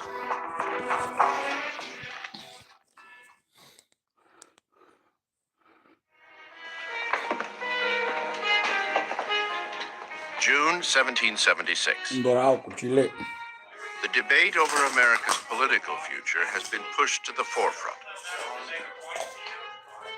What once was considered an act of mutiny and treason now becomes a real possibility, even a destiny. America is talking about liberty. Suddenly, in every tavern, in every meeting house, everywhere people congregate, they're talking seriously about this idea. Should we go for independence or not? And they're talking about the ideas that Paine expresses. We have a grand, robust national dialogue, such as we've never had before or since, around a central theme that meant everything to everybody. The British are intent on stopping it. Having gathered their strength, they arrive in New York Harbor in dramatic fashion. With 130 warships and nearly 25,000 men, they put on a show designed to scare even the most avid rebel. When the British come in the summer of 1776, it's like Star Wars. It's the Empire Strikes Back. It's the Death Star. These multiple acres and acres of white sail coming into the harbor must really have been a sight to behold. This is the most powerful military nation on Earth that is bringing that power to bear on you. At his headquarters in Lower New York, Washington has a front row seat. The enemy will endeavor to intimidate by show and appearance. But remember that with so just a cause, victory is most assuredly ours. General George Washington. Outwardly, Washington shows a calm face. Yet inside, he knows that defending New York will be the greatest test he has known. The Virginia farmer, turned rebel leader, is out of his league. Washington was faced with a tremendous task. He had no navy to speak of, and he was trying to protect a group of islands with hundreds of miles of shoreline against the world's most powerful naval force. Miles away in Philadelphia, the reality of the situation is harder to take in. The great leaders of the Revolution, Ben Franklin, John Adams, John Hancock, see what they want to see. An army that has already stood up to the British. It pushes them to take the next step, the ultimate step, toward independence. A Virginia delegate, Richard Henry Lee, throws down the gauntlet. Why do we longer delay? Why still deliberate? Let this happy day give birth to an American republic. If we are not this day wanting in our duty, the names of the American legislators of 1776 will be placed in posterity. Richard Henry Lee. The time is now to make a declaration and commit it to paper. Congress turns to a young Virginia lawyer, a rising star in American politics. At 33 years old, Thomas Jefferson is the ideal American, bright, ambitious, and a gentleman. Jefferson was a tall, slender, gentle, engaging man who wanted to be a scholar and never got a chance because he was such a good politician. Of all the revolutionaries, if I could sit with one at dinner, he'd be the one. But Jefferson embodies America's deepest conflicts and contradictions. Having grown up on a wealthy Virginia plantation, he inherited aristocratic credentials and the 200 slaves to prove it. Yet Jefferson holds to an ideal America, a place of opportunity for everyone, a place where every American is in charge of his own fate. The child nation is growing up and longs to move beyond the shadow of its parent. But they had grown up and they wanted an independent say about how their laws were made and who governed them. And Jefferson knew all of that. He knew that he wasn't writing anything that was revolutionary in the eyes of his own people, only in the rest of the world. Mid-June 1776. Armed with these notions and a deadline of 2 weeks, Jefferson locks himself into a Philadelphia boarding house. He sat in one room in the July sweltering heat of Philadelphia with the flies buzzing all about him, and he forgot all of that, and he just sat down and he wrote and he wrote and he wrote out of his head. When, in the course of human events, it becomes necessary for a people to advance from that subordination in which they have hitherto remained, the opinions of mankind impel them to the change. Thomas Jefferson. It is a heady task for a fairly young mind. Every word must contain a reason to die for. Every sentence an urgent cause to justify rising up against a king. Think about it, the Declaration of Independence is a terribly radical document. That document says that if the government isn't treating you the way you think it should, and if you suffer this mistreatment over a period of time, you've got the right to rise up and destroy that government, to change it. That's a radical thing to say. But Jefferson soon stumbles over the central question of the Revolution. It hangs in the hot air. Who will become a free American? In Britain, the elite legislated. Now, Jefferson's pen could reinvent all that. Would the new America mean rights for every man, woman, child, and even slave? Who's in and who's out? Who's included? Does this mean everybody? Does this mean only the rich? Does this mean property holders? How far do we go? Who's included in this new nation? We hold these truths to be self-evident, that all men are created equal, that they are endowed by their Creator with certain inalienable rights, that among these are life, liberty, and the pursuit of happiness. Jefferson reaches for the highest ideals, but the contradictions of his words come back to haunt him.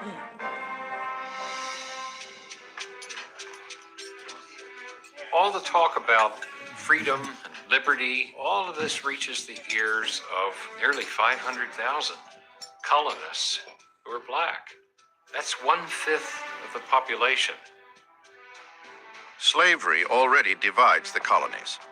Now, with the talk of independence, it takes front row.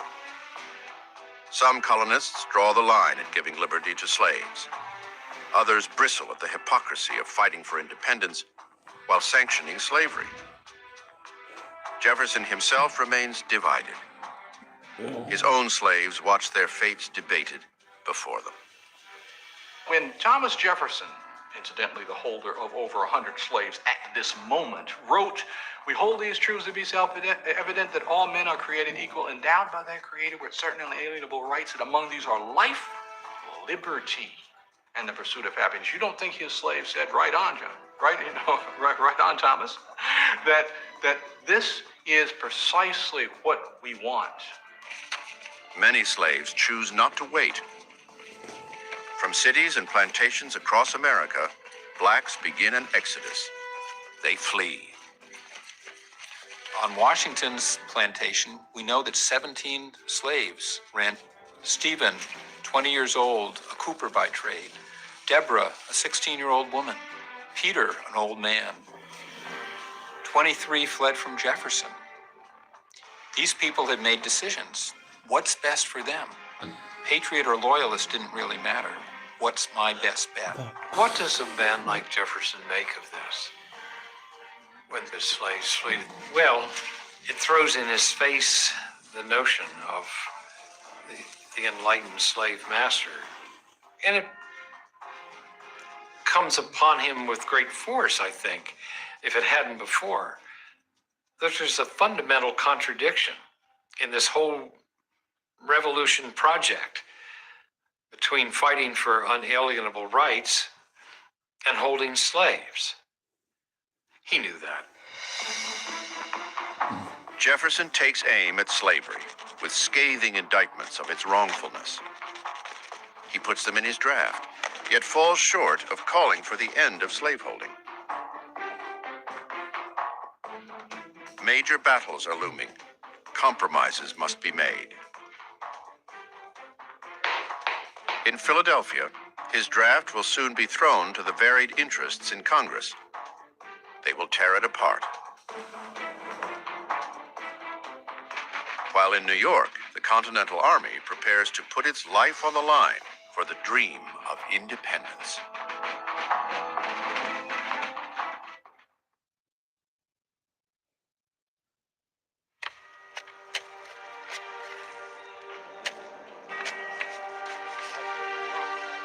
Late June, 1776. While Congress works on independence in Philadelphia, 100 miles north on the bluffs of Brooklyn Heights, the Continental Army faces more urgent realities.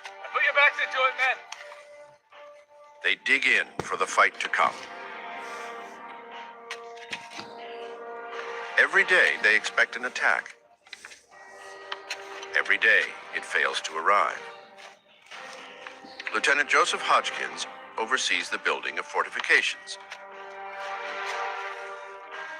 But he grows tired of waiting. My dear Sarah, I long to see you and my children, but when I shall is uncertain. General Washington is calling in the militia, and I hope we shall be in readiness to meet our enemy. Joseph Hodgkins. While the Americans build fortifications, the British continue to pour into their camp on Staten Island. Throughout the summer, their force swells as the king sends more ships with more troops.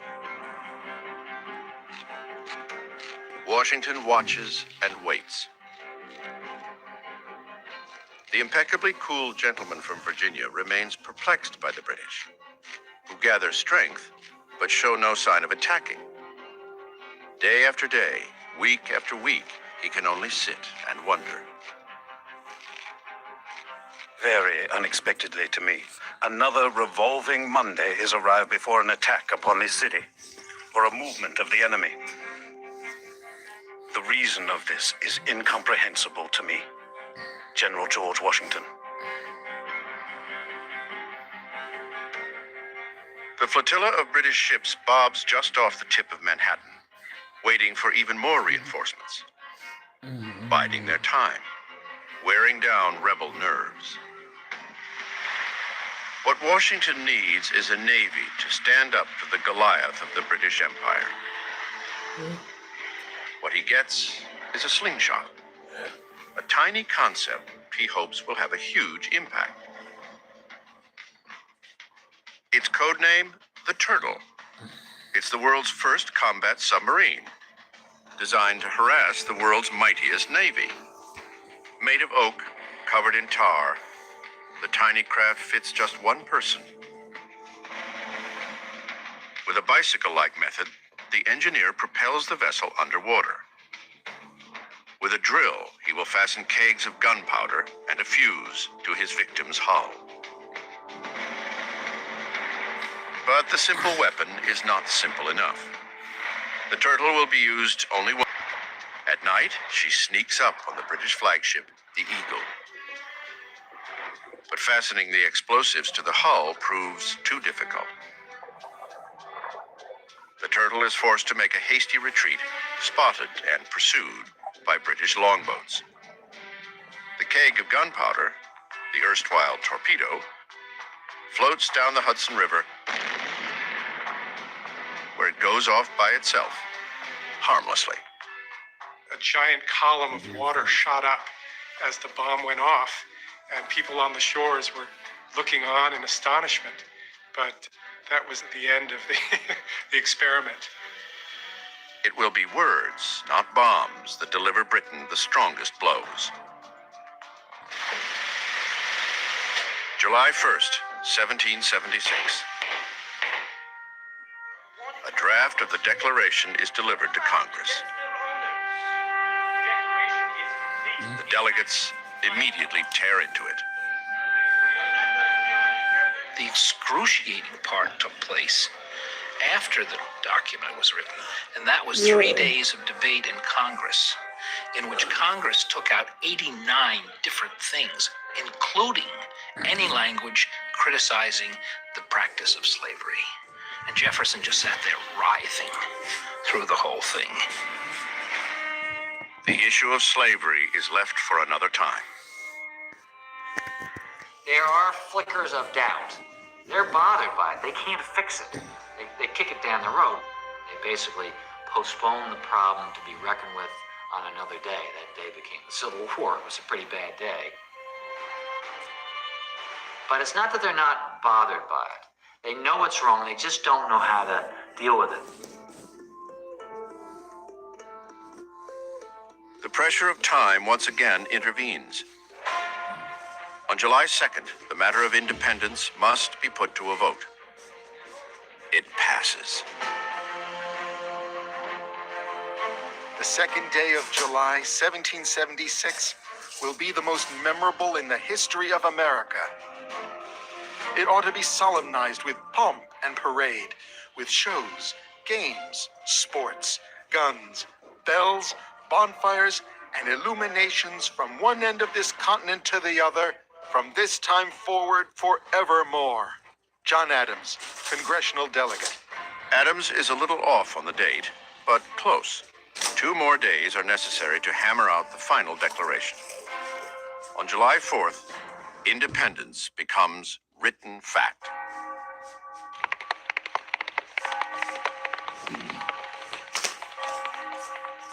Within days, copies travel by horseback throughout the colonies.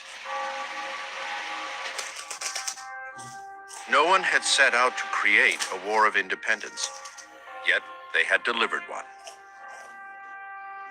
In the town squares all over the country, church bells were ringing, and people were huzzahing. The crowd was applauding, People really did believe the birthday of a new world is at hand.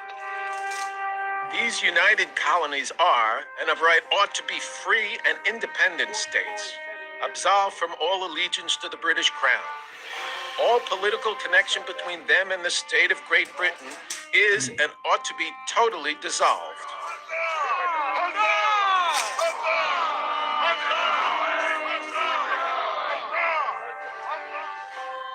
For those who had only imagined such a document, its realization is inspiring and sobering. The delegates who signed their names know they have just committed treason, a crime punishable by death. All of our founding fathers, they think they're going to hang. We either hang together or hang separately. That was literal. They are outlaws. And if they fall into the hands of the British Army, they think they're going to swing from a tree. It is the reckoning at the hands of King George that is on the minds of the signers, and for everyone across the colonies who supports independence.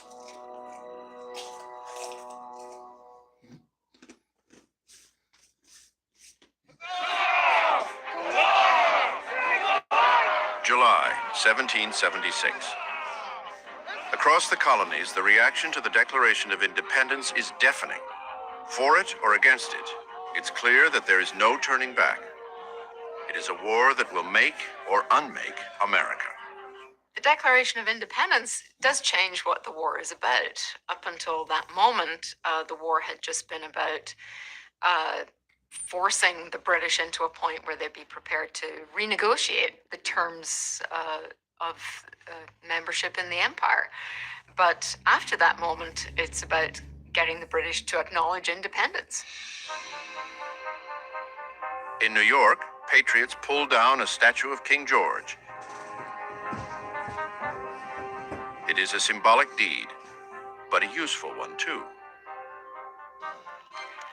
The lead is immediately sent off and melted down to make musket balls. 42,000 bullets will come out of fallen King George, and every one of them will be necessary. The battle they have been waiting for has arrived. July 12th, 3 p.m. The British unleash their guns. Only 8 days after the Declaration of Independence, the British answer with a barrage only the world's most powerful empire could muster.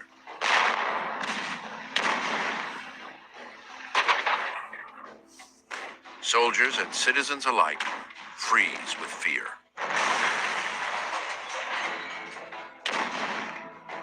A lot of these soldiers were 16, 17 years old, fresh off the farm. Some of these American soldiers were drunk in their cups, as the expression was. And so it was really kind of a disaster and a really inauspicious beginning to the battle for New York for the Americans. George Washington is furious.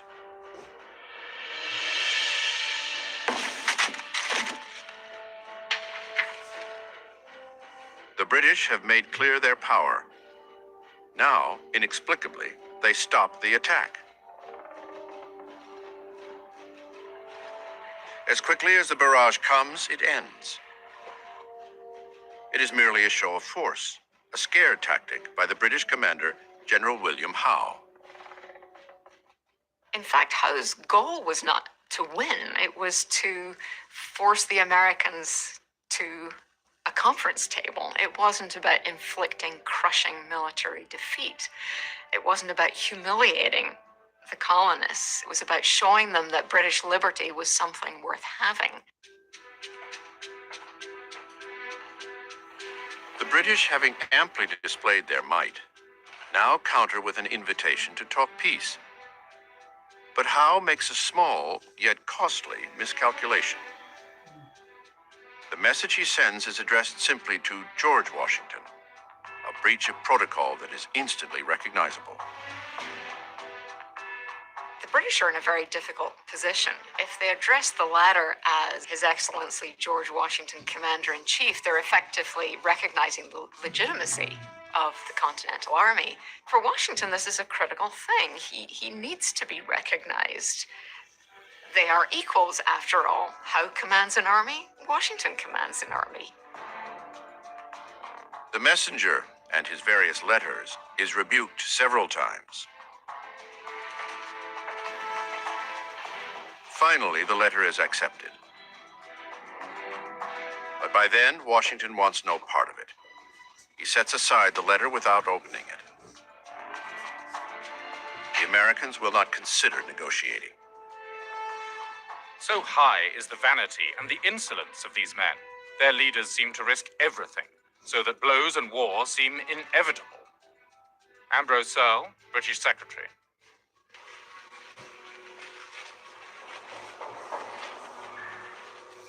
August 12th, 1776.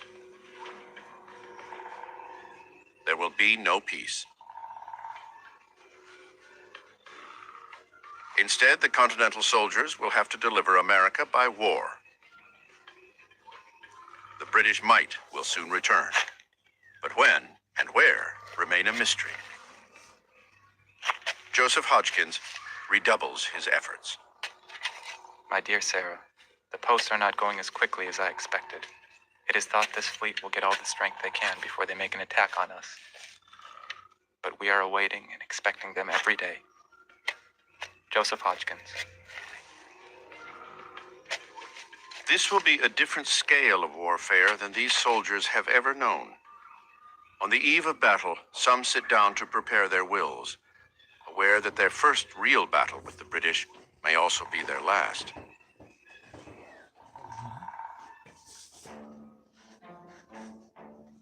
At their camp on Staten Island, the British are not nearly so nervous.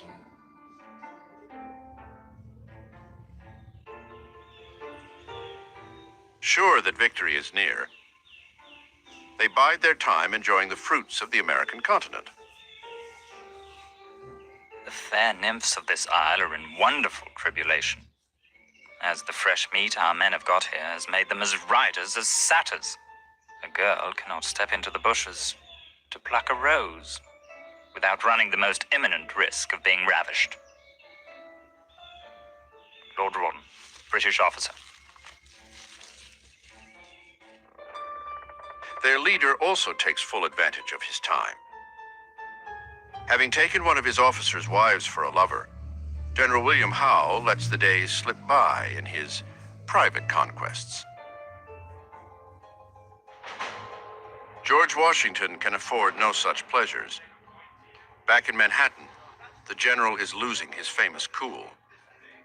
As he waits, he guesses and second guesses every plan and every defense. He too is about to face the biggest battle of his life, and it will not be on his terms. It is the British who are running this show.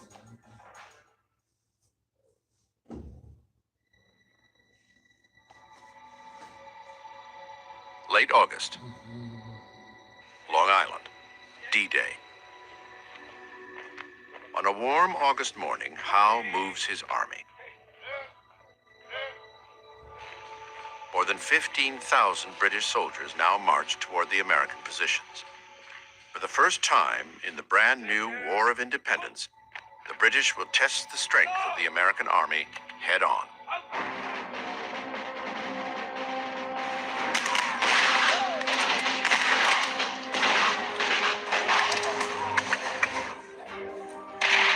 The British attack first, with two columns taking the Continentals in a frontal assault.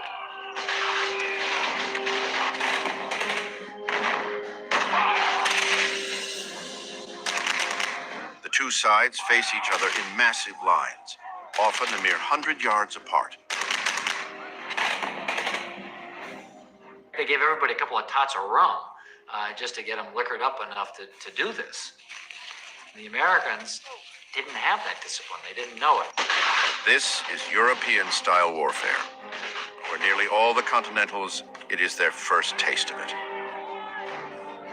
A person in the 20th or 21st century looks at those linear battle formations of the 18th century is they seem to be struck by the stupidity of these things, but that really these tactics and these formations are predicated upon the state of technology at the time.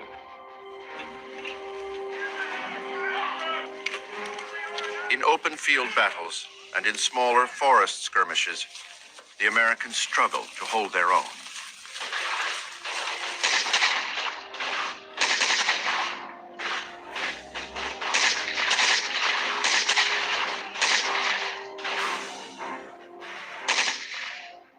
What they don't know is that they are fighting a decoy. The bulk of Howe's army is actually a third flank, marching out and around the American forces. Washington has not prepared for this. By 10 a.m., the British break through the rear ranks and devastate the lines of the Continental Army. The worst possible thing that can happen in those situations is to have a complete rupturing of your line, a complete break in which men panic and everybody flees basically for themselves. It is, without a doubt, the most demoralizing, disheartening sort of experience that these soldiers could have possibly felt. The rebel army, in a state of panic, flees. Among them, the young Lieutenant Joseph Hodgkins.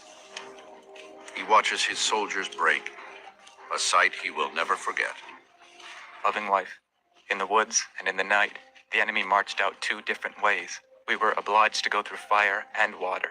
It seems the day is come that in all probability depends the salvation of this country.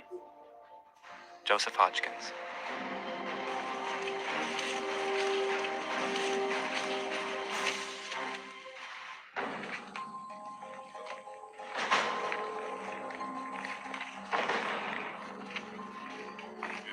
The army straggles back, minus the 300 dead and 1,000 captured. George Washington watches in shock. His army had not withstood the battle. He had failed, and the danger is far from over.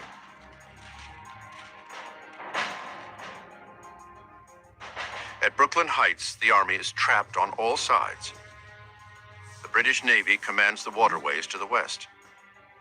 From the east and south, Howe's army closes in on the shattered continental defenses.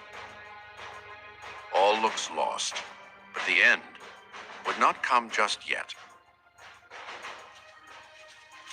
In a last effort to save his army, Washington orders an immediate retreat to start at nightfall.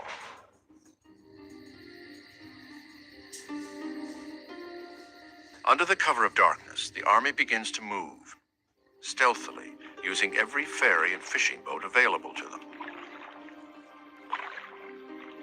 All through the night, soldiers are ferried across a narrow slip between Brooklyn and Manhattan. They soon run out of time, but they get one final providence. As morning breaks, a strange and eerie fog sets in over New York Harbor, engulfing the area in a near blackout. It is their salvation. The British see and hear nothing. I could scarcely discern a man at 6-yard distance. In the history of warfare, I do not recollect a more fortunate retreat. Benjamin Talmadge, Continental officer.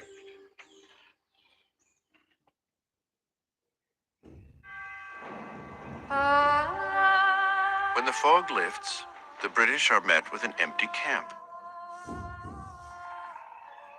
The Continental Army, just hours before on the verge of defeat, has vanished overnight.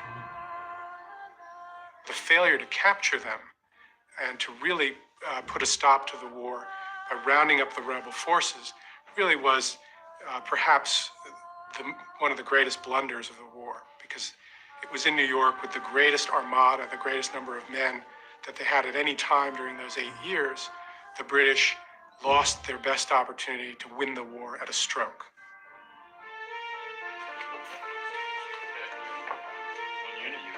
The remains of the rebel army recuperate. Dispirited and defeated, they can only wonder what will happen next. Having made it off of Long Island with the others, Lieutenant Joseph Hodgkins now has a moment to communicate with his wife, Sarah. Her words are those of many back home across the colonies, a mixture of immediate fears and distant hopes. My dear husband, I desire to be thankful that you have got off of Long Island. I think things look very dark on our side, but it has been observed that man's extremity was God's opportunity. Sarah Hodgkins.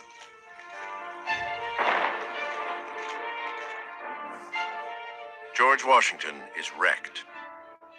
He has come within inches of losing his entire army, and along with it, the cause of independence. Now he knows he must abandon New York City.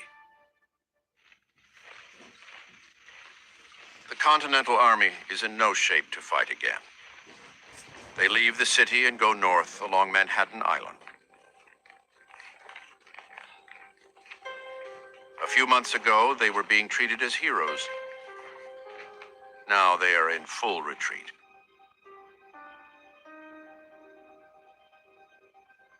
Washington's reputation has plummeted too. His inexperience and mistakes had been costly. His ability to lead an army is now severely in question. Soon, he will receive challenges from within his own ranks. If you stopped the clock in 1776, you would have suspected that this guy would be out of a job pretty soon. Things were not going well. The dream of a new world, Thomas Paine's vision, seems more remote with each step.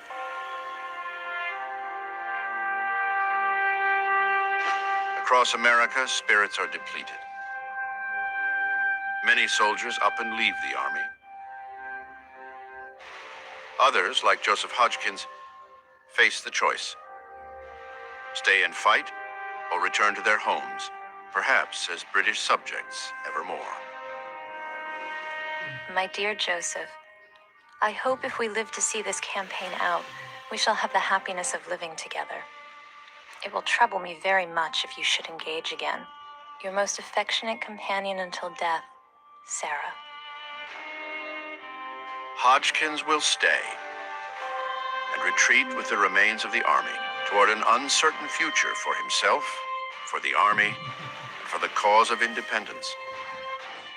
The revolution will go on, but it is about to enter its darkest days.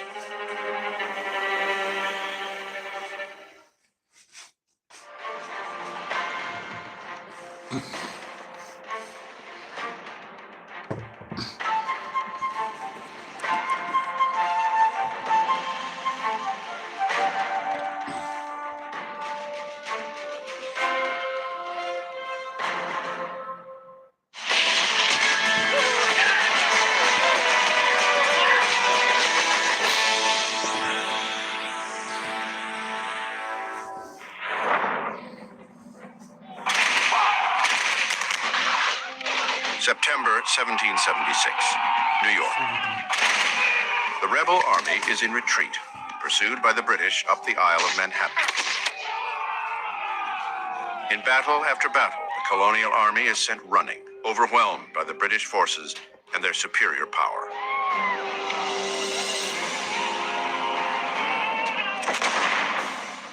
The two sides engage at Kips Bay, then up Manhattan at Harlem Heights, and again north in White Plains. Only one lone American outpost prevents the total loss of New York and control of the Hudson River. Fort Washington, a garrison named after His Excellency George Washington himself. And now it is under a massive attack. George Washington watches the terrifying scene from just across the Hudson River. His last hold on New York is fading fast. Nearly all of his officers had recommended abandoning it. Fort Washington was not built to defend itself against such a sizable British onslaught. The Continental soldiers prepare themselves for a last stand, but they are in no shape for heroics. A month of steady defeats have left them exhausted. And now, again, they are outnumbered. 3,000 of them against 8,000 royals. It was Washington's most trusted general, Nathaniel Greene, who had convinced the commander to defend the fort.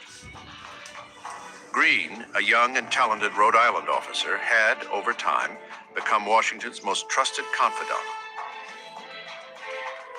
But this time, following his advice is a disastrous error in judgment for the rebel leader.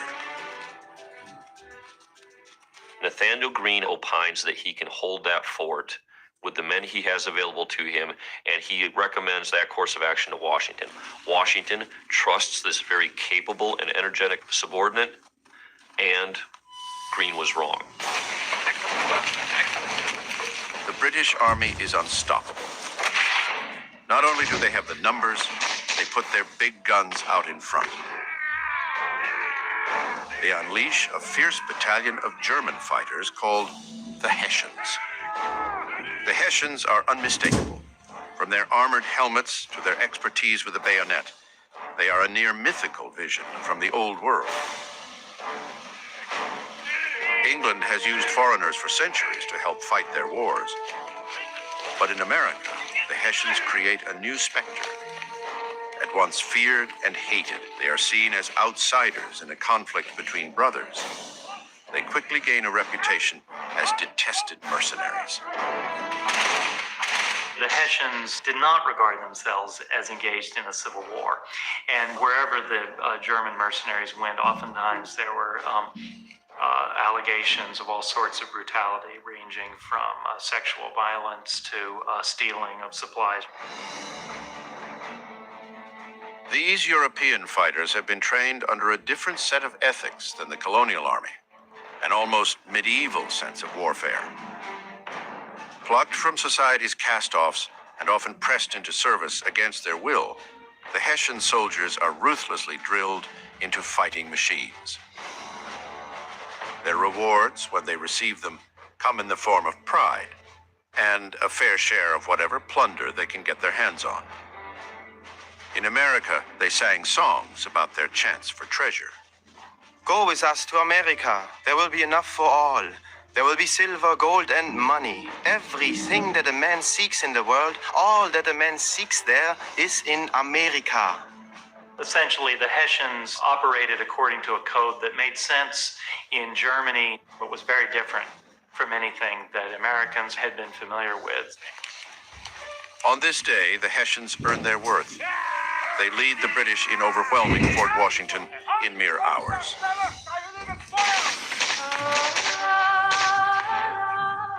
By afternoon, the rebels lay down their weapons.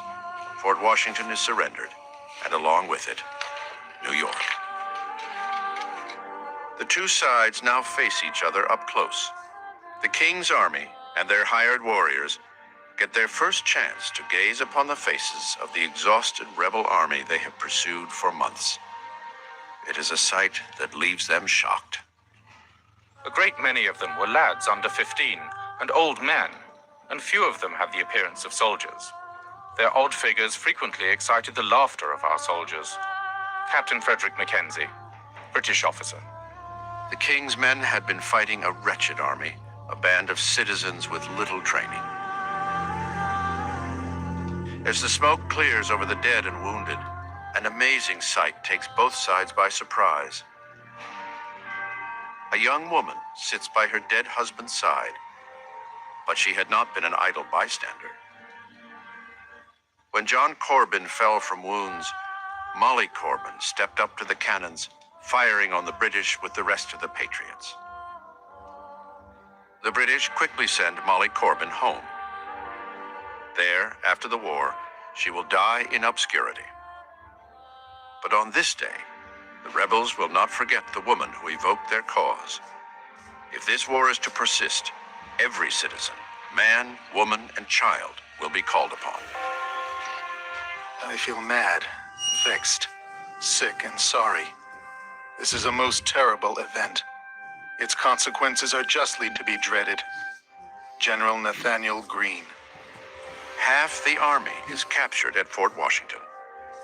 New York and control of the mighty Hudson falls squarely into British hands. Some begin to wonder whether the rebels can actually deliver an independent America. I was never in such an unhappy, divided state since I was born. I am wearied to death. General George Washington. The Americans in 1776 have encountered nothing but reverses. It's defeat followed by defeat, withdrawal followed by withdrawal. This really negatively affects the morale of his force, and perhaps more importantly, affects the morale of some of his subordinate commanders, who really now question whether or not Washington is the right man for this job. Between us, a certain great man is most damnably deficient. He has thrown me into a situation where I have my choice of difficulties. General Charles Lee. Some of Washington's own generals now take their aim at his reputation. Washington and the army, at their weakest and most vulnerable, will soon have to face another battle. A power struggle at the very top. The revolution is about to stumble.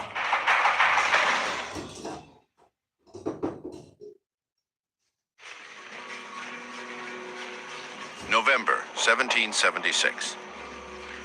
George Washington's Continental Army is in full retreat across New Jersey. He has just lost New York, and with it, half his army. Washington cannot afford another confrontation. Hundreds had died. Many thousands more had been taken as prisoners of war.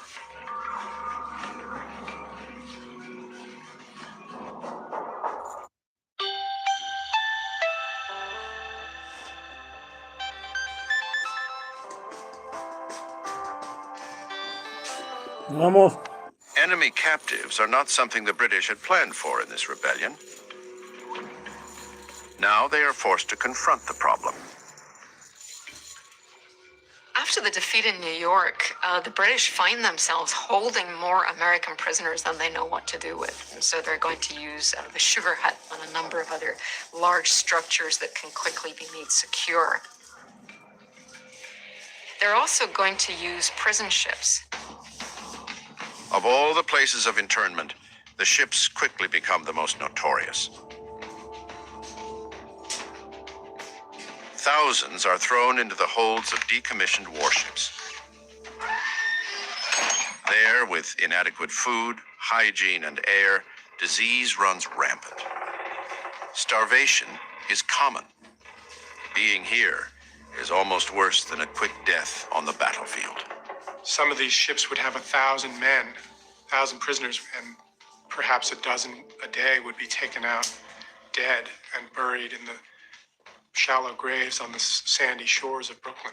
I now found myself among a collection of the most wretched and disgusting-looking objects that I ever beheld in human form, now shriveled and surrounded with the horrors of sickness and death. Here, thought I, must I linger till death should terminate my sufferings. Ebenezer Fox, prisoner. To the British, these men are not just prisoners of war, they are traitors. Yet their punishment will not be swift. Instead of an executioner's hand, these rebels will be left to rot.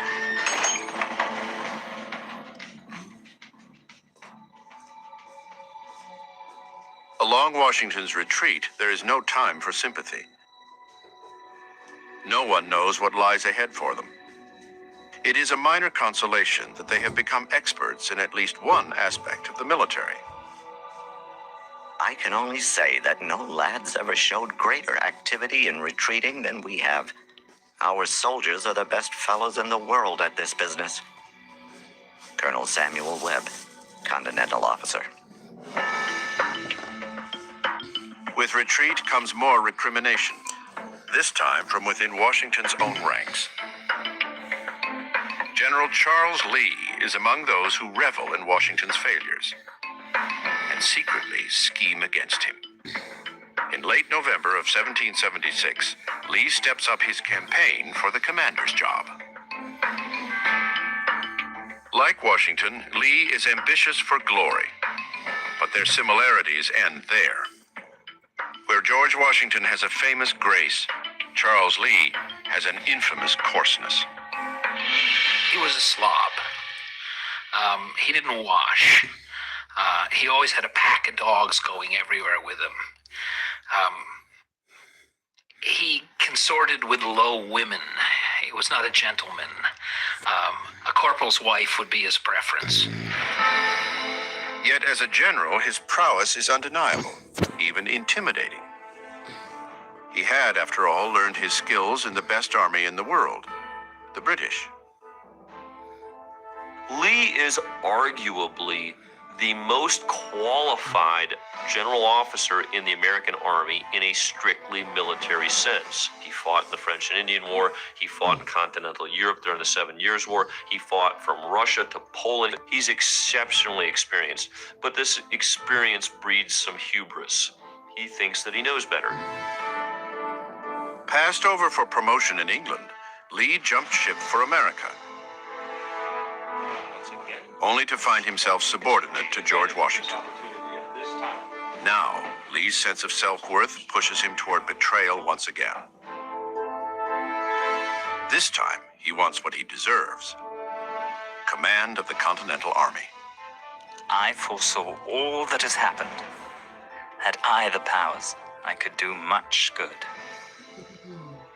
Confidence in General George Washington is at an all-time low. Lee's chance is at hand. Late November 1776.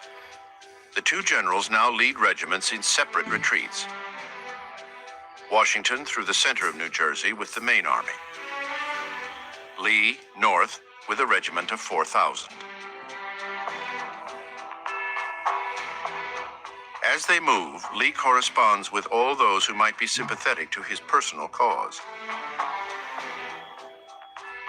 These include a once faithful adjutant to Washington, a certain Colonel Joseph Reed.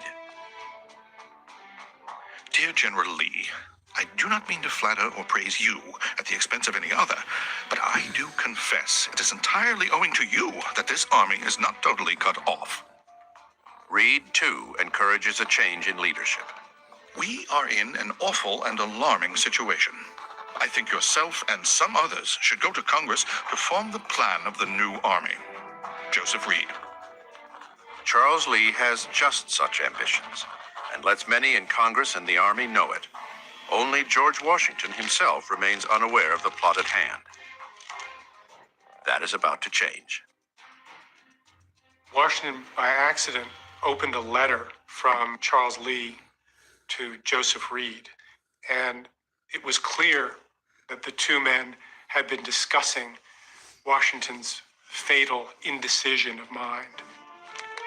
My dear Reed, I lament with you that fatal indecision of mind, which in war is a much greater disqualification than stupidity, or even want of personal courage.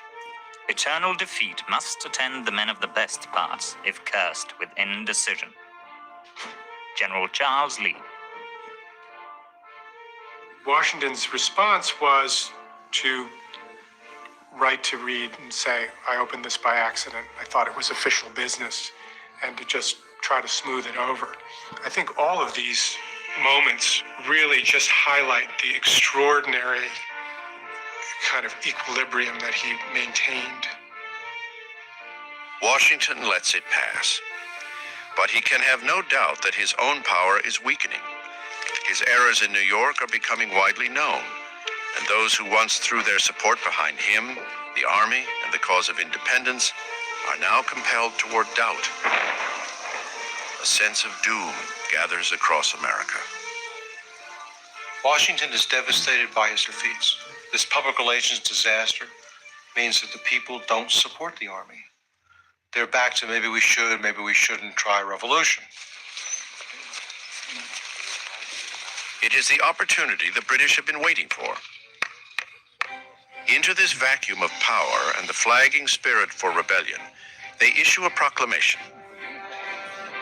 They offer leniency to those who pledge allegiance to the king. Those who will not shall be considered traitors. Every American had to choose. Do I support the patriots? Do I support the loyalists? Is there any neutral ground between them? How do you make this choice? People are not only making this choice according to their political beliefs or whether they, really respect the king or not. They're often making this choice according to what's best for them. The soul of the revolution is now up for grabs. Who will come out ahead? General Charles Lee, George Washington, or the British Army? What each does next will determine the outcome. America's revolution hangs in the balance.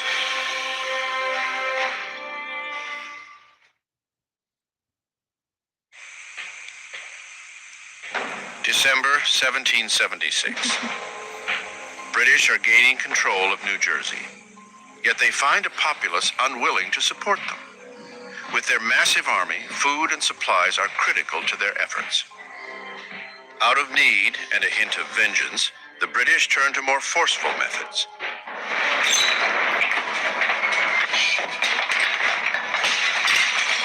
They take what they need by whatever means necessary.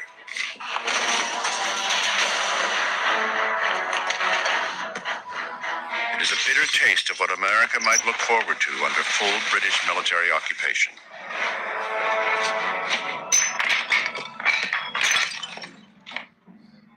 They've taken hogs, sheep, horses, and cows everywhere. Even children have been stripped of their clothes. In short, the abuse of the inhabitants is beyond description.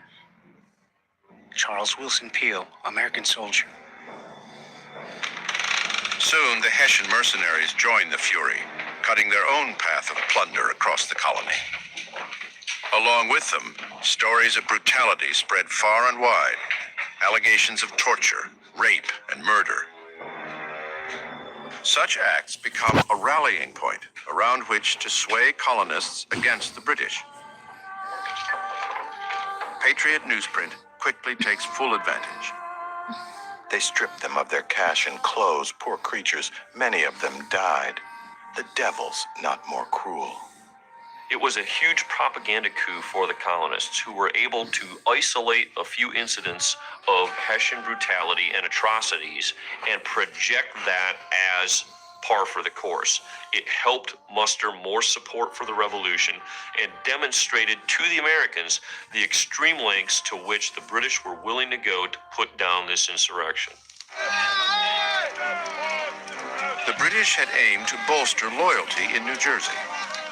Instead, their actions stir up an infuriated population. Patriots and loyalists now take up arms against one another as the War of Independence descends into anarchy and civil strife.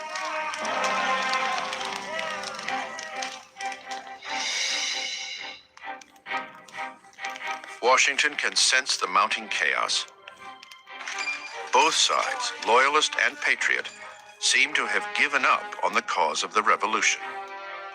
As Washington flees across New Jersey and people are unwilling to help him, he fully realizes that this revolution might be over. He's a commander-in-chief of an army that has shrunk drastically. He's on the run with the enemy on his heels. Congressmen write their wives and their friends letters saying that the game is just about up. They're fearful that this war is shortly going to be over. Washington turns his focus toward Philadelphia, around which he will try to build a defense. But General Charles Lee's troops are still 50 miles north. Without them, Washington's numbers are inadequate. Like it or not, he needs Lee. Lee has other plans, and they don't include helping Washington. He ignores the commander's almost daily pleas to rejoin the main army. December 1. Dear sir, the enemy are advancing, and from information not to be doubted, mean to push to Philadelphia. I must entreat you to hasten your march as much as possible, or your arrival may be too late to answer any valuable purpose. General George Washington. Technically, Washington could have ordered Charles Lee to do what he wanted. Dear sir, having wrote you fully both yesterday and today of my situation, you will readily agree that I have sufficient cause for my anxiety and to wish for your arrival as early as possible. Perhaps Washington thought that with a loose cannon like Lee, perhaps the best way was not force, but to cajole him into seeing things the same way. Friday the 13th, 1776. General Charles Lee has no intention of coming to Washington's aid. Instead, he stops his retreat and takes residence in a comfortable tavern. There, Lee makes his final move. It won't be a good one. Lee works over his correspondences denigrating George Washington. Yet he remains unaware of the scene just outside his window. British scouts have tracked Lee to the tavern and will take him by surprise. The scene was almost comical if it hadn't been so tragic. Lee was surrounded by a British cavalry in his dressing gown and slippers, basically. Lee puts up no fight. In one brazen and sloppy moment, his campaign for leadership of the Continental Army comes to an abrupt halt.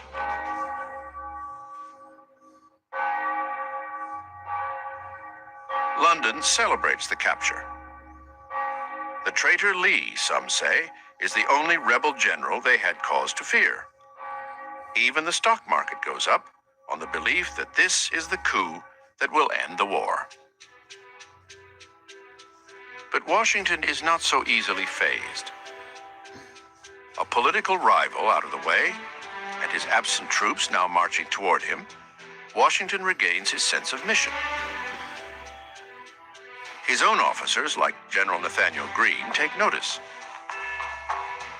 His Excellency, George Washington, never appeared so much advantage as in the hour of distress. Again, it falls to Washington to turn the fortunes of the war, if it isn't too late.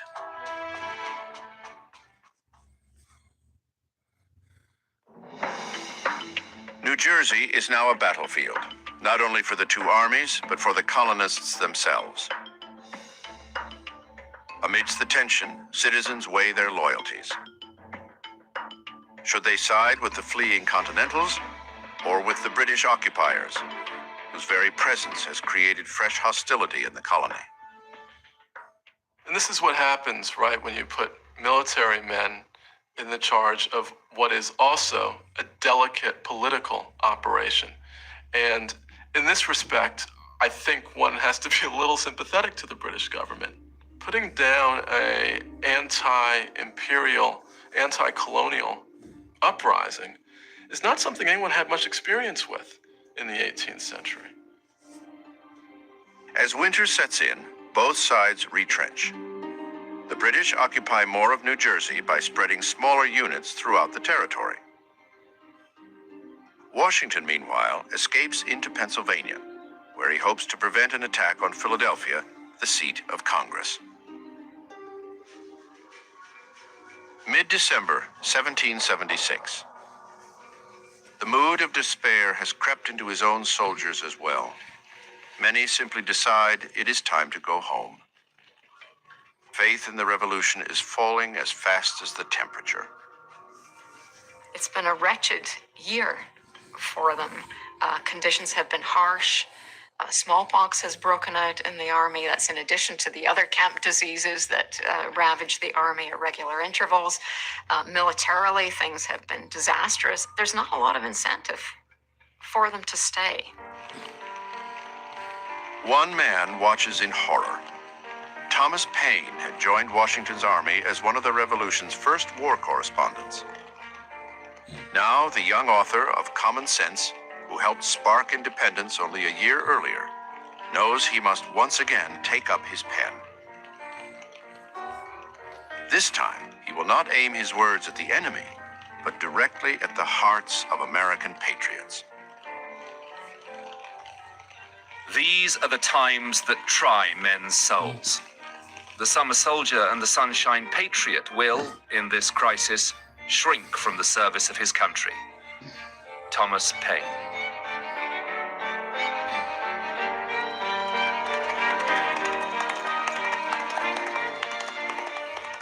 With a sense that the war rides as much on his words as on the musket ball, Paine rushes to Philadelphia to print his new manifesto.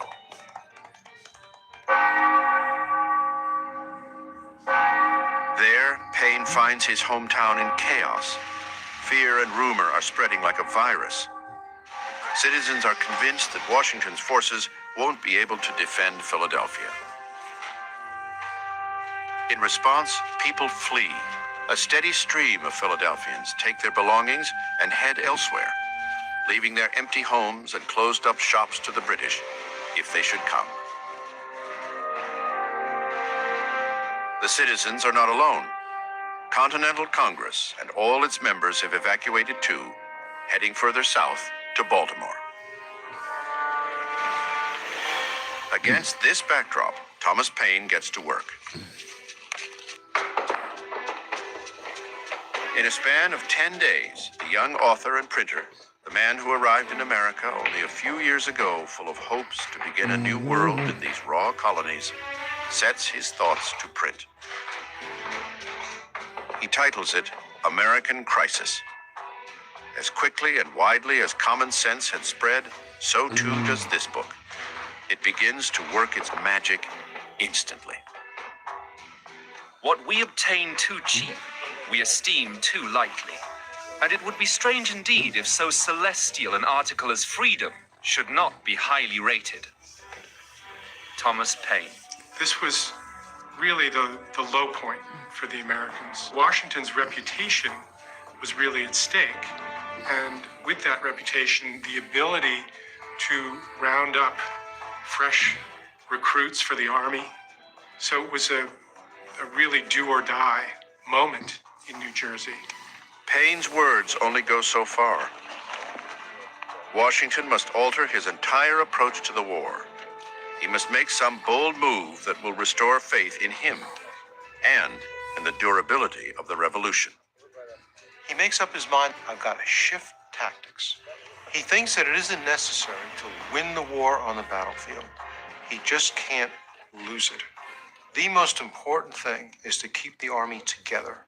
At the same time, back home, convincing the mothers and wives and children of British soldiers that the cost of this war is too high in deaths, casualties, and for Parliament too, in money.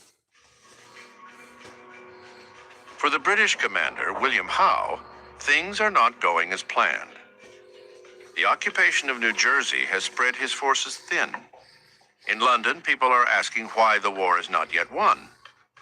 He needs time to think. Howe has his army dig in for the winter. To guard against rebel attacks, he places Hessian forces at key junctions along the Delaware River, places like Burlington and Trenton. As the cold sets in, the British expect to catch their breath before the next season of fighting begins. Howe's command along the Delaware River falls to Hessian Colonel Johann Rall. Rall has been on constant alert, but now, holed up in Trenton, he is finally beginning to relax. An attack is unlikely as the weather turns grim, and a blizzard blows outside his window. Rall lets his guard down and waits for reinforcements, due any moment.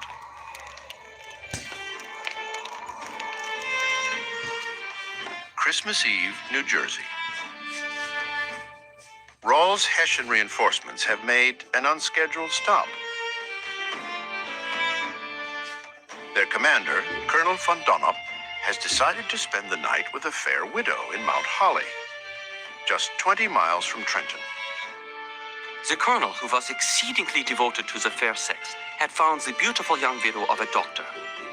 He wanted to set up rest quarters in Mount Holly, which, to the misfortune of Colonel Rall, he was permitted to do. Captain Johann Ewald, Hessian officer. Von Donop's rest will have consequences he cannot imagine.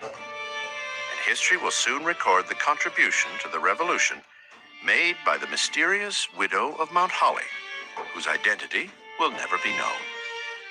Some believe she may have been Betsy Ross, the future creator of the American flag.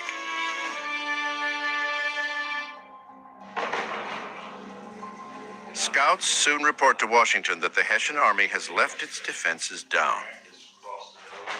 Washington hatches his plan. He will attack.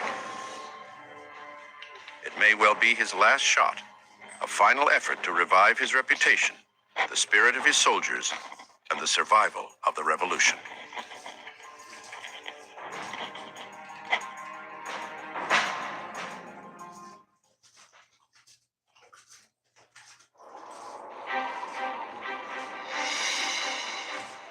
In the last cold days of 1776, Washington prepares his army for what may be the final gambit in the War of Independence.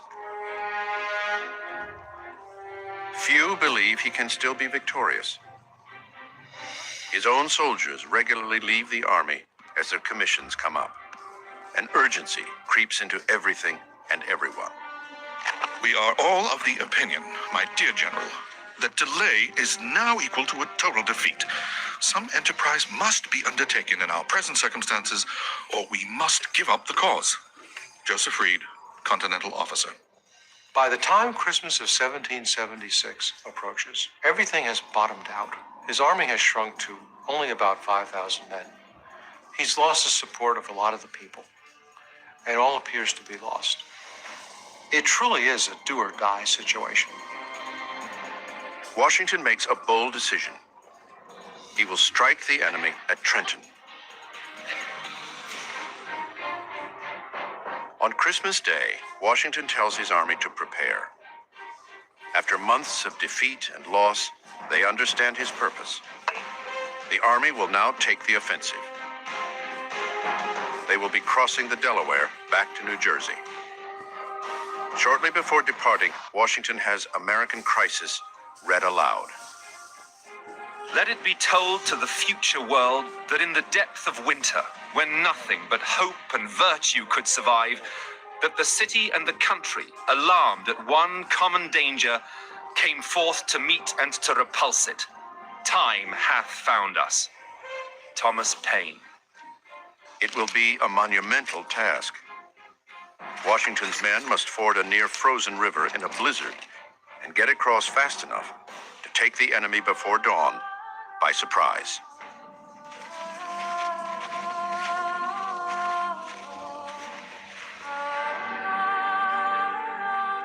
Yet Washington's leadership, his army, and the revolution all ride on the success of this singular mission. Washington himself will lead the soldiers into battle for the first time in the war. The general knows that if they fail, there will be no more chances. At 11 p.m., the boats begin to cross. It will be harder than they had even imagined. Every school child in America is familiar with the painting of Washington crossing the Delaware, when he's boldly in the front of the boat, standing up, looking heroically towards the eastern shore of the river. It would have been nice, but it didn't happen like that. Nobody stood up that night, wisely so. It was as severe a night as I ever saw. The frost was sharp, the current difficult to stern, the ice increasing, the wind high, and at 11 it began to snow. It was only with the greatest care and labor that the horses and artillery could be ferried over the river. Captain Thomas Rodney, Continental Officer. It takes most of the night to get the army over. It costs them severely in time.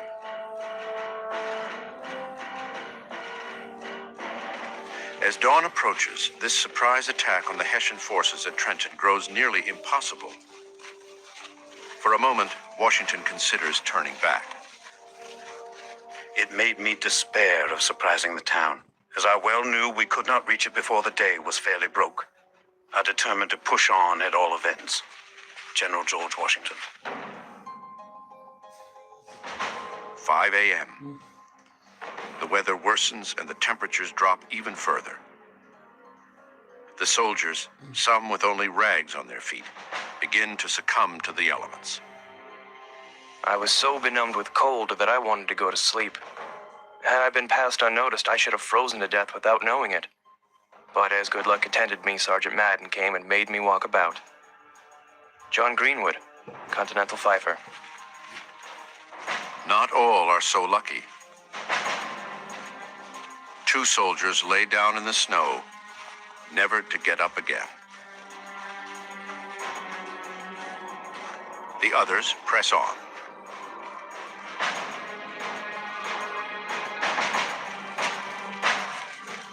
Everything now depends on speed and stealth.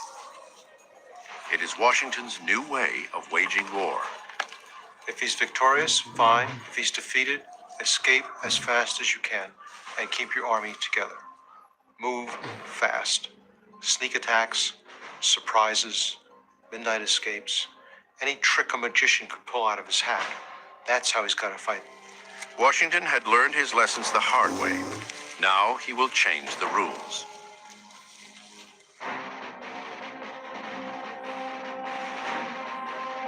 In a swift move, he catches the Hessians off guard. It sets off a fierce battle. Hessian soldiers scramble to grab their muskets and meet the enemy.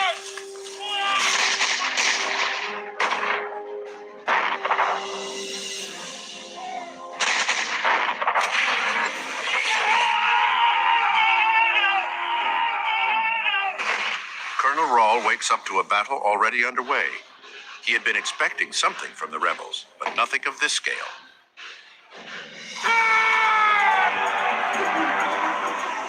Nor is this the same army the Hessians once met in New York.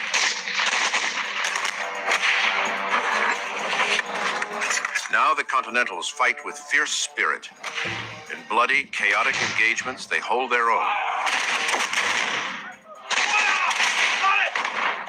Trenton is a small battle in numbers, but it is a vicious and closely fought one. Battle of Trenton is a brutal encounter. The Americans surprise the Hessians, who tumble out of their barracks, grab their muskets, and attempt to defend themselves. The battle lasts less than an hour, though. The Hessians don't have a chance because they're surprised. Here conceived a scene of war of which I had often conceived, but never saw before. The hurry, the fright, and confusion of the enemy was not unlike that which will be when the last trump shall sound. Colonel Henry Knox, Continental officer. In the midst of the fighting, the Hessian Colonel Rahl is shot twice.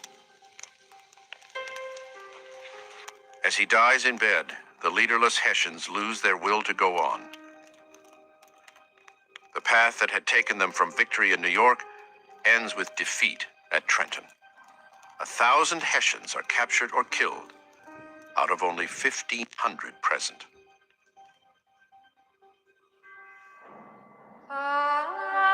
It is Washington's day. Trenton sends a resounding message. The Continental Army is back, and Washington is their undisputed leader. In a year of hardships and loss, he has now learned how to fight this war.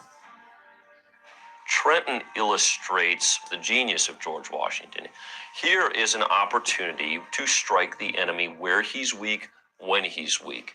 This is going to establish the pattern for the rest of the war, in which the Continental Army will always live to fight another day, pick low-hanging fruit, frustrate the British, and continue to provide a thorn in the side of the different British commanders.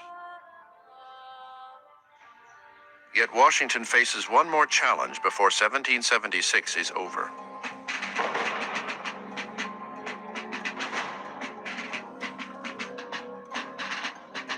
December 31st marks the last day of many soldiers' commissions. Many, if not all, are eager to return to their citizen lives. At the end of December, a lot of enlistment terms run out. Those men want to go home. He goes back onto the field, and he tells them, as heartfelt as he can, that you've done everything that America could ask of you. You've risked your lives, you've been in fierce encounters, and now I'm asking you to do it just one more time And he waits. And nobody moves. The men have given all they can. Now it is Washington's turn. To anyone who will re-enlist, Washington makes an offer of an additional $10 pay, more than a month's salary. My brave fellows, you have done all I have asked you to do, and more than could be reasonably expected. But your country is at stake. We know not how to spare you. General George Washington. And then one soldier grumbles, well, we might as well keep fighting. He steps forward. Then others follow him. And eventually a little bit more than half the men in the army stay for the $10. But he doesn't have the $10. Washington writes to Congress to request the emergency funds. For this trifling sum, the Army holds together and grows as news of Trenton brings new recruits. At the very end of this dark year, Washington has revived the revolution. Through most of the fall, there have been a number of officers who thought they could do his job better than he could, and a number of members of Congress who thought the same. That changes after Trenton. That criticism evaporates, at least for a while. And it seems that the tide has turned. At least the army is going to continue to exist. And the army is the revolution. 1776, the year America is born, and a grueling test for the new nation. Liberty is embraced, and then very nearly lost. Washington has saved the revolution, but the biggest battles still lie ahead. With cautious optimism, a friend of George Washington writes him a New Year's card. The year 1776 is over. I am heartily glad of it, and hope neither you nor America will be plagued with such another.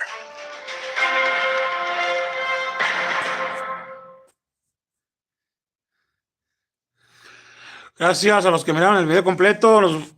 Suscríbanse por favor y compartan.